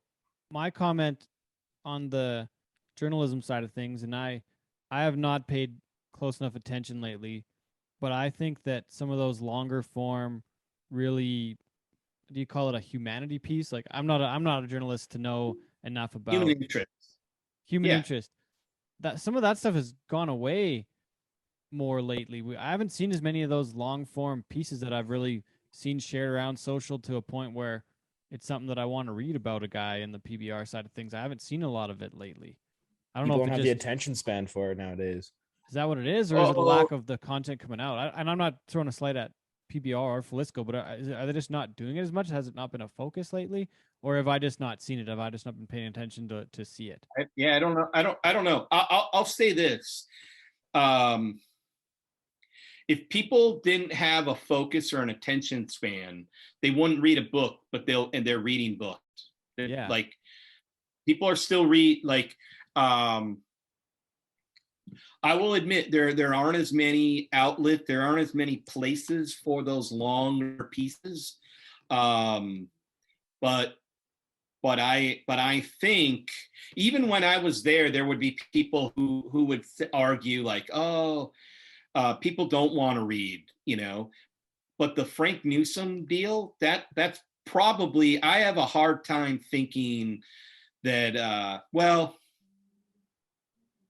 for all the wrong reasons, the Mason Lowe obituary may have passed it in the amount of hits and reads that the Frank Newsom story, but straight up mid-season article, and as long as that one was, I proved people, if you write something and you start, the little buzz gets created when people read it, and they can feel the heartbeat, they can feel the passion, they can feel the sincerity. It took off like wildfire, and for a long time, that was the nothing. Whether you go back to pbrnow.com to pbr.com, that Frank Newsom story was the most read deal. But I will say, for all the wrong reasons, unfortunately, I think the Mason Lowe obituary probably got a lot of attention. Before we wrap it up here, I need to get to your take on the World Finals moving to Fort Worth and the season switch up. What are your thoughts on that quick? And then Wacy, you can finish it up, and then we'll call it good here. I gotta get going, but we appreciate your time. But two quick ones before we're done. You got to get going. You're done. Hey man, I said it from the get-go. You give Texas an opportunity to host the PBR and the PRCA, man, they are not going to let go. And what Texas wants, Texas gets. And Texas has one thing that Las Vegas doesn't. They have a state government. They have the city of Fort Worth. They're all working in concert with one another. They wanted this, and they got what they wanted, man. And I told you it was unfortunate for that it was COVID that gave Texas this opportunity to host the PBR and then the NFR. And so now you see the PBR's taking its World Finals to Fort Worth. I also think Fort Worth is a real city to keep an eye on. I think it's on an uptick. You look at they built that Dickies Arena. It's downtown in the cultural district. They're revitalizing the stockyards. You go to downtown Fort Worth, and you just start to look at hotel and convention stuff that's going on, and then I've seen a number of articles where it maybe not in Fort Worth, it might be over in Arlington, but I think you're going to start to see some casinos, and then it'll be game over. What about why in May though? Like I'm not going to go to Fort Worth in May for really, even if it is the World Finals. You say that, but if they give you an opportunity, like, yeah, if they give me an opportunity, but I'm just not going to pay my own money to go as a fan to watch personally, because in May in Canada is a nice time of the year, and I think I'll probably stay home and watch it.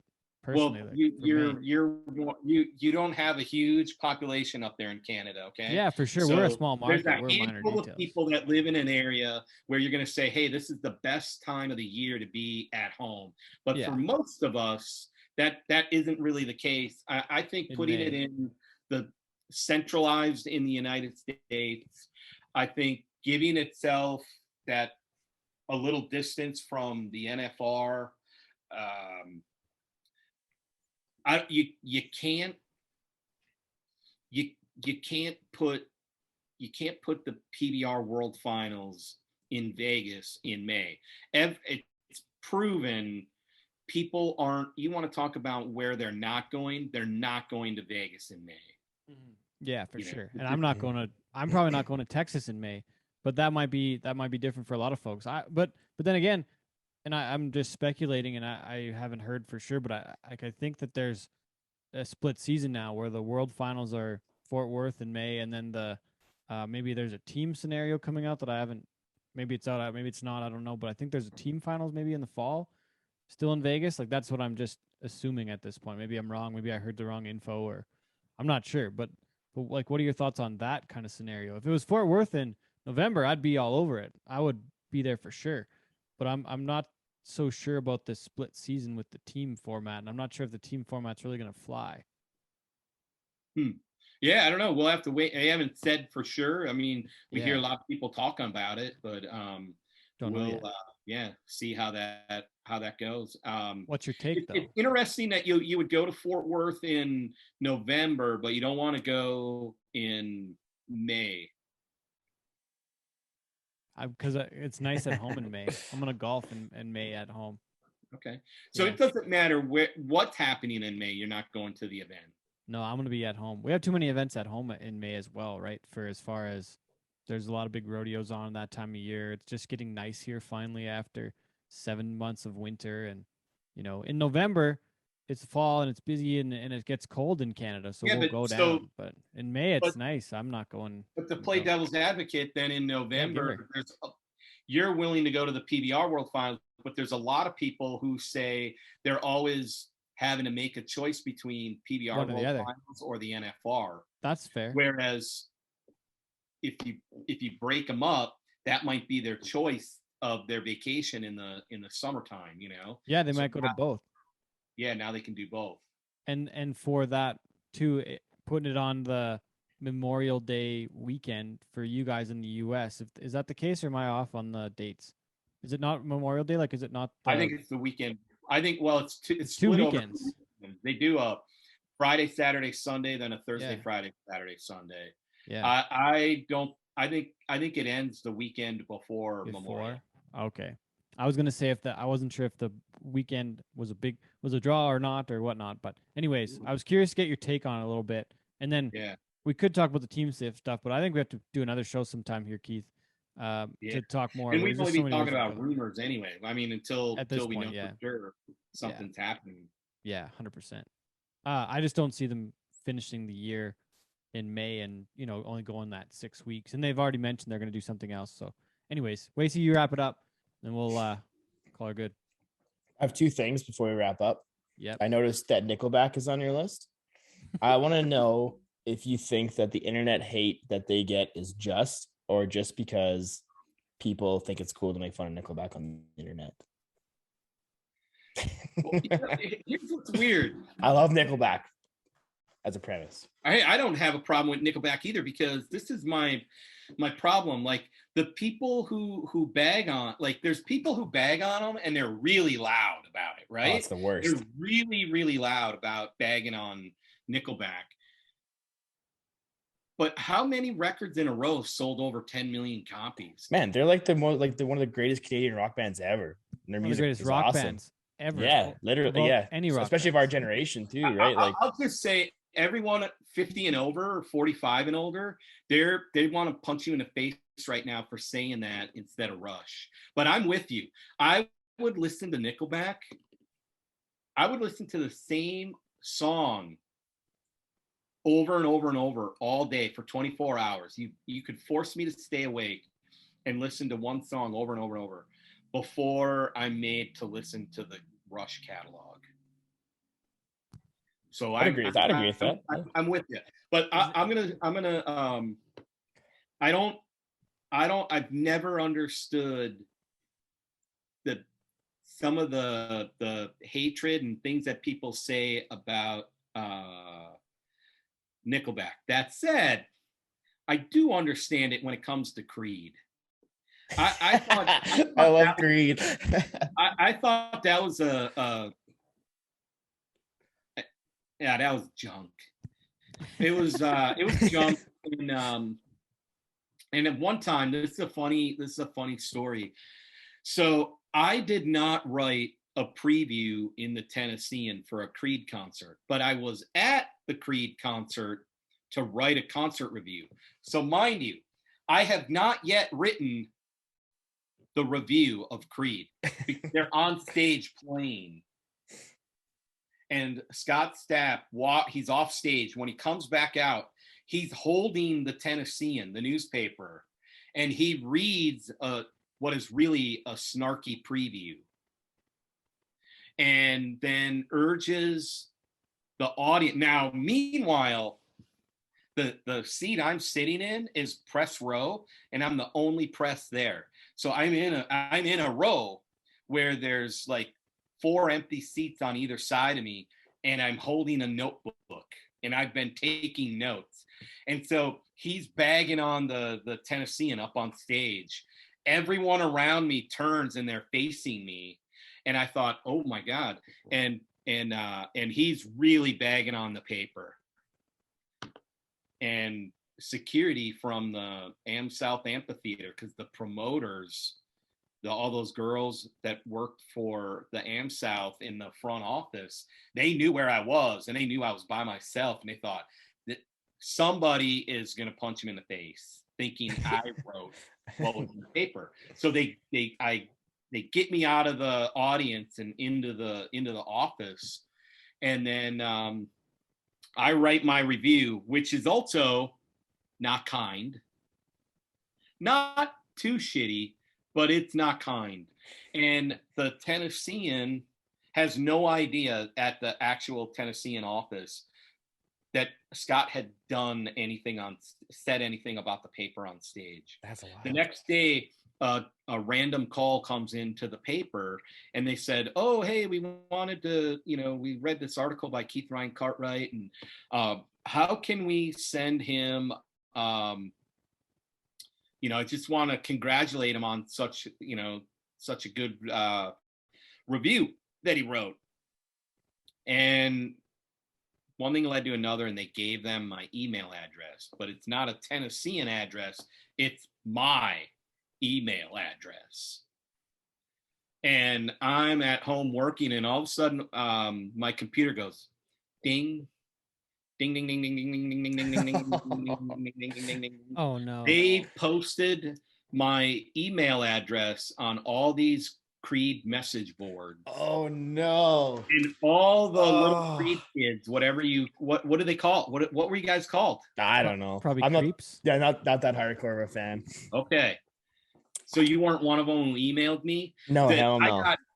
I got so many came in such a short time that they locked my email account. And then I had all kinds of emails saved that I really needed. And I had to call, and I'm going round and round saying, here's what happened, and da-da-da-da-da. And they said, well, can't you just start a new email address? I said, no, I mean, it's my work email. Like, I use this for work. Like, all these publicists have it and blah, blah, blah. And so they said, I said, can you just turn it back on and just delete anything that came in the last 24 hours? And they said, no, really, we usually just discard these emails when something like that happens. Like, it's an overload to the system, man. And they said the only thing we can do that will allow you to keep your email address is we have to wipe the whole thing clean. So I lost all the emails, all the messages that I really needed to return for whatever. Like, I lost everything, but it took about 72 hours. I got my email address back. Holy. But that's wild. Beef with Creed they were crazy. Jeez. I got a guy pick me up to go to hockey here in 9 minutes, and I haven't ate supper yet. Okay, I'm sorry. I'll wrap it up. I can talk about you music guys can all night. You guys can finish. I can jump out if you guys want to keep going. I gotta eat supper. I'm sorry. I gotta jump. I gotta get to this hockey. Conversation. We can get together one of these days in Nashville or something and have more of a conversation about it. But thanks for doing this, though, Keith. We really appreciate it. This has been a lot of fun. Thank you for having me. I can't wait till we watch this and it ends with you saying, "Hey, man, I want to talk to you more, but I gotta go. I gotta get out of here." I'm sorry. Gotta go play hockey. Okay, last question to wrap it up, Keith. What is your definition of cowboy shit? Shit that has to do with a cowboy. I mean, like you kind of touched on a lot of it as we talked to, like the essence of it and talking about the book and the authentic relationships you've had with those people. So yeah, again, we can probably like pull together a bit of a definition out of that stuff. What? I'm sorry. What was the question? What's the definition of cowboy shit? Your definition. Your personal definition. Like what kind of phrase means to you? I mean, it's shit. All the shit that has to do with being a cowboy. Simple. Can that be it? That's it. No, you don't like that? No, it's That perfect. works. That's great. We like hearing what everybody has to say. So there's no one true definition of it. Yeah, I mean, like you're talking about we talked about cowboy shit. It's all the things that have to do with being a cowboy, and that's the spirit of the cowboy, the technical stuff of a cowboy, like all things having to do, all the, I use the word thing, all things or all shit having to do with being a cowboy. That's what cowboy shit is. We like it. Thanks, Keith. Really like Black Cowboys of Rodeo, unsung heroes from Harlem to Hollywood and the American West, with forward by, is it Danny Glover or Donald Glover? I did the president thing. Danny Glover. Why did I think it was Donnie Glover for some reason? Thinking about hockey and supper. Yeah, I'm distracted. Well, Donald Glover, the younger actor. That's true, and he's like Childish Gambino, isn't he? Donald Glover. Is that right? Maybe. The same guy? He is, yeah. Keith's book is out November 1st, anywhere books are sold. Support Keith, support the Western Heritage, Black Cowboys Rodeo. It's Wasey and I both got into it a long way so far. Check out Keith's work as well. Follow him on Twitter. Check out his website. Again, Black Cowboys Rodeo out November 1st. Thanks to the author, Keith Ryan Cartwright. We appreciate your time. Thanks for doing this. Thank you. All right, we'll see you.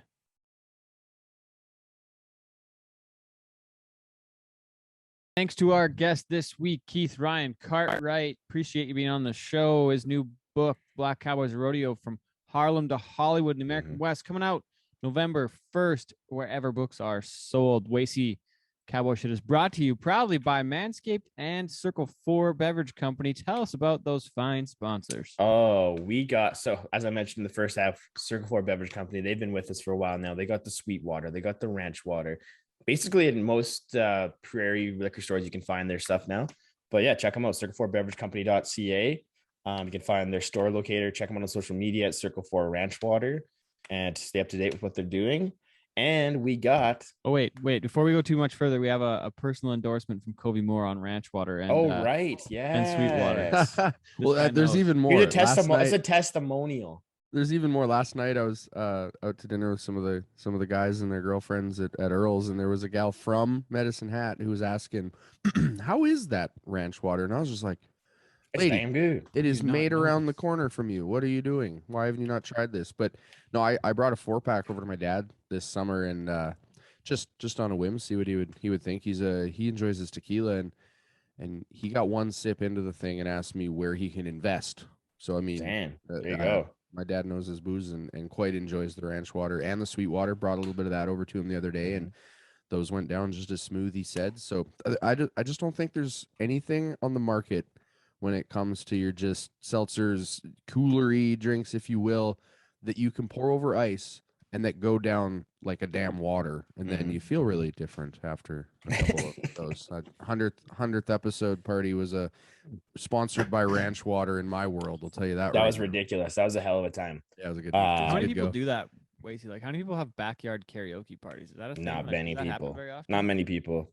No. I'm glad that we do it because I think it's great. It's so fun. It was. Yeah, that was way cool. I had way too much fun that night. Wait, turns out Covey is a big Sublime guy. That was great, man. There was a couple of performances that got hammered out, which is great. It was good Preston, to see you. Good to see you back behind the mic. Yeah, Preston, he does good at Man Down Under, actually. Yeah, he that was that wild. One. And then Ted, good to see Teddy back on the mic for his iconic New York. If you ever get a chance to hear that, people, like, you want it. It's excellent. That's right in Teddy's wheelhouse. King of the Road, though, too. I think that might that's be good one too. Well. It's just New York, just a bit more. Like, you got a little bit more. More jam to it. A little more. Yeah, a little bit more showbiz, baby. Okay. Also, we can't forget about our friends from Manscaped. Again, get 20% off free worldwide shipping using code HugeBush at manscaped.com. It's cuffing season. You don't want hairy pumpkins heading into cuffing season. If you're fooling around the corn maze, you want to make sure the pumpkins are clean. So you get 20% off with code HugeBush at Manscaped from us to you. We got the right tools for the job at Manscaped. Get it done right, baby. Let's go. Are you hiring a scripting for marketing company? Because that was gold. I was just made that up as I went along. I love it. The pumpkins, keep the pumpkins tidy, boys. Okay, keep them pumpkins Kobe, I clean. think our next segment of the show is your buckle. I think we need to discuss Kobe's buckle. Yeah. I've got a buckle. I guess I've been around the sport a little while and noticed that a lot of people have some pretty cool buckles. And I've never really been someone that wants to go out of my way to make sure I get one or do anything as badass as anyone else does. But I've been seeing a lovely young lady for a little while now, and she happens. She's real. I've seen her. She's real. I've seen her. She had a little accomplishment back in her day, and so I've been running around wearing. Hold on here. Let me get this thing off. Hold that. Yeah. Get this. Now this is awkward. Get your muff out of my face. But Miss Ponoka Stampede 2020 or 2017.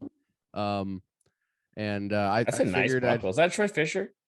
I'm not sure. It's got Jones Boys on it. It's the Jones Boys spectacular. But I don't know. It's at her place. I think it's a badass buckle, and you always hear guys wearing either their traveling buddies won something that's not one they're going to stick on their belt right away, or giving it to your girlfriend. I said, well, let's just flip this script and see what the hell happens and wear a Miss. I like that move a lot. I respect that. That's awesome. Hell yeah, you got to have a little bit of balls in this community to do that. But I think most people just recognize that it's a pretty sick looking buckle, and there's not much to be said there. I like the look of it. Yeah, it's awesome. Still warm. That's nasty. That's such a oh no. Oh no. I had a funny story. I'll tell you guys when we're done recording about something that happened to one of my yeah, you just that's not good. I can't. No, honestly, no. I have family listens to this podcast, and it is not a family friendly story. It can't be worse than the first couple episodes dropping 37. No, like this is not like I'm not comfortable telling this when I know that people who I know are listening. Fair enough. But it makes me think of it. Happened in Lethbridge, Ted, when we were together that one year. I like it though, Kobe. That's awesome, man. I like that move. Yeah, I appreciate it. Give it a go. Maybe I'll learn. I haven't worn a buckle in so long, so if I ever end up dating another horse girl, I might start wearing her buckles. Do it. I think you should. And then make TikToks about it and just go after it. Man, I got TikTok in the palm of my hand. When are you gonna bring Kobe and me into TikTok? Please don't bring me to TikTok. Need backup? I have some ideas for TikToks with more than just some for us that we need to do. Okay. So we'll have to do a content day, one of these ones. I can't help but notice there's a lot of new cowboy shit merch rolling around the world currently. When are we renting like a Ferrari or something? Because this is like Vice City, and that would make a great set of photos.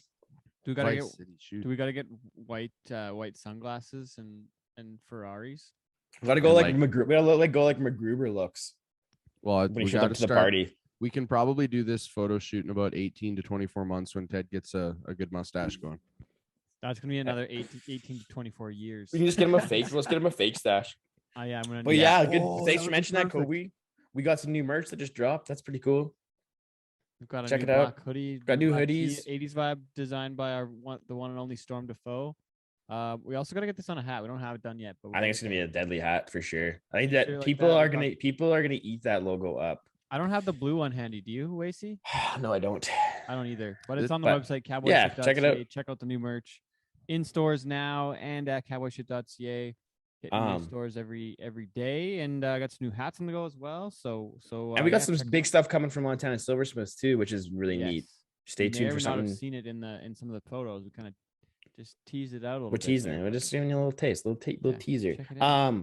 Also, well, Ted, we also did a thing, and you got some season tickets to the Flames. Oh yeah, that's a big move. Making money moves. To the game the other day. I went hockey is back. How nice was it to be back in the dome watching hockey game? Pretty thrilled. I was I almost I got a little, well, obviously because I was high as a kite too, but I got a little emotional. Did you cry? I was had to sit down and just drink it all in. I was like, man, this is so nice to be back. I had a beer I love watching hockey. It was just, the boys were buzzing. It was awesome. You don't realize it's such a standard part of your upbringing, standard part of our lives. Sporting was live sporting events and things like that. It was the CBS commercial that they did before the PBR came back last year. They did a spot where they were visiting like domes and buildings and just iconic sporting venues all over the place, mainly America, but like everything down to a slow pan through an empty Indianapolis and stuff. And it did like a whole, this is important right now, and moves over to families being at home and being together and things like that when all the COVID-y things were really at the height. And I will admit to you that commercial made me tear up because it just made you realize how much that outlet, how much a sporting outlet, we can stand here and scream at each other about, riders, stamps and stuff. But it's part of what makes life interesting and things like that to look at. So I can vouch for being a little emotional getting back. Oh man, it was great. Looking forward to hitting a few games this winter for sure. Who are you most excited to see play in real life, Ted? Who, me? That you haven't seen play before. Oh, to actually see play? I don't think I've seen Crosby play yet. I don't know. That's a treat. That's like I've seen him play twice now. Oh, it's so fun to watch. He's amazing. Yeah, and he may not be back in the lineup though for the game here. Oh, really? I'm excited to see some of those big dogs. I don't even know if I've seen. Well, no, I think I've seen Price play too, but hopefully, like through our friends Dustin and Allie, the Trails is maybe we'll get to meet Price. Carrie, I wouldn't be bad. Maybe he'll be on the show by then. Who knows? We'd love that. You got to get the Trails in order and bring Price in. I'm looking most forward to seeing Kirill Kaprizov. Oh, Minnesota. Yeah, he's an electric player, and it's cool to see Minnesota have a little bit of life. So who stood out to me one time when I was at the Dome was Jack Eichel. That guy was impressively. He's good. Smooth, hey. One time when I saw him at the Dome, he was impressive. Like he stood out. I didn't. Yeah. That was one of the first times I remember somebody standing out when I was at the Dome, and then obviously McDavid.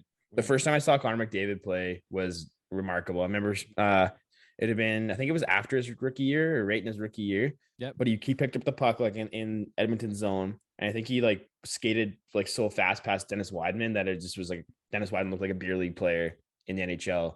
And McDavid just like cheat coded around him and went and scored. It was amazing to watch. Did you know that McDavid is the longest serving captain in Oilers history now? Really? Yeah. That's unfortunate. It's been that long, hey? I think the Oilers are going to be really good this year. I hope so, because they're about damn time. I think Hyman's going to be money, though. Hyman and PRV are going to have heck of a season. Yeah, so is Tyson Barrie, and I'm curious to see what Duncan Keith does. That one's kind of a bit of a wild card. The one thing about Duncan Keith that people don't really give enough credit for is he keeps himself in really good shape. So, did you guys see the glass ceiling that was broken in the WHL here recently? No. My ignorance. I don't know the name or her name anymore, but the first female referee. WHL and the OH. There's one in the O too. Oh, the OHL awesome. There's more like they're trying to get in. They talked about it on Spit and Chicklets. They're trying to get more female referees. I think they said they'll probably see one in the AHL this year too.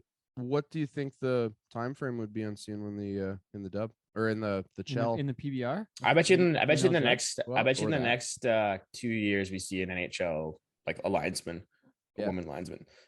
I think it's badass. It's not far off because they had just an NFL game with like an all female like referee. I think it was might have been a preseason game. I can't remember. That's cool. I don't see why there's any sort of gender role in officiating. Is there space? Is there space for a lady to play in the NHL, or is it just too much difference? I don't know. I think that the women that are playing are skilled enough, but I don't know because it's different like rules, right? Yeah, I'm sure that they could, but I don't know. There's been a more in like women's hockey is like making a comeback. It's lots of stuff happening. Like it's more attention being brought to it. So. I think it's more a community and an environment thing because I got nothing against men and women competing together and against one another. But the NHL is certainly at a level where it's just at that level. And my opinion is that investment needs to come back to the women's sports. You hear that so much that you just don't get that same marketing. I think there's more value for the women's game for to have support from the NHL rather than them try to get women into the NHL. Yeah, 100%. I think there's more value in that.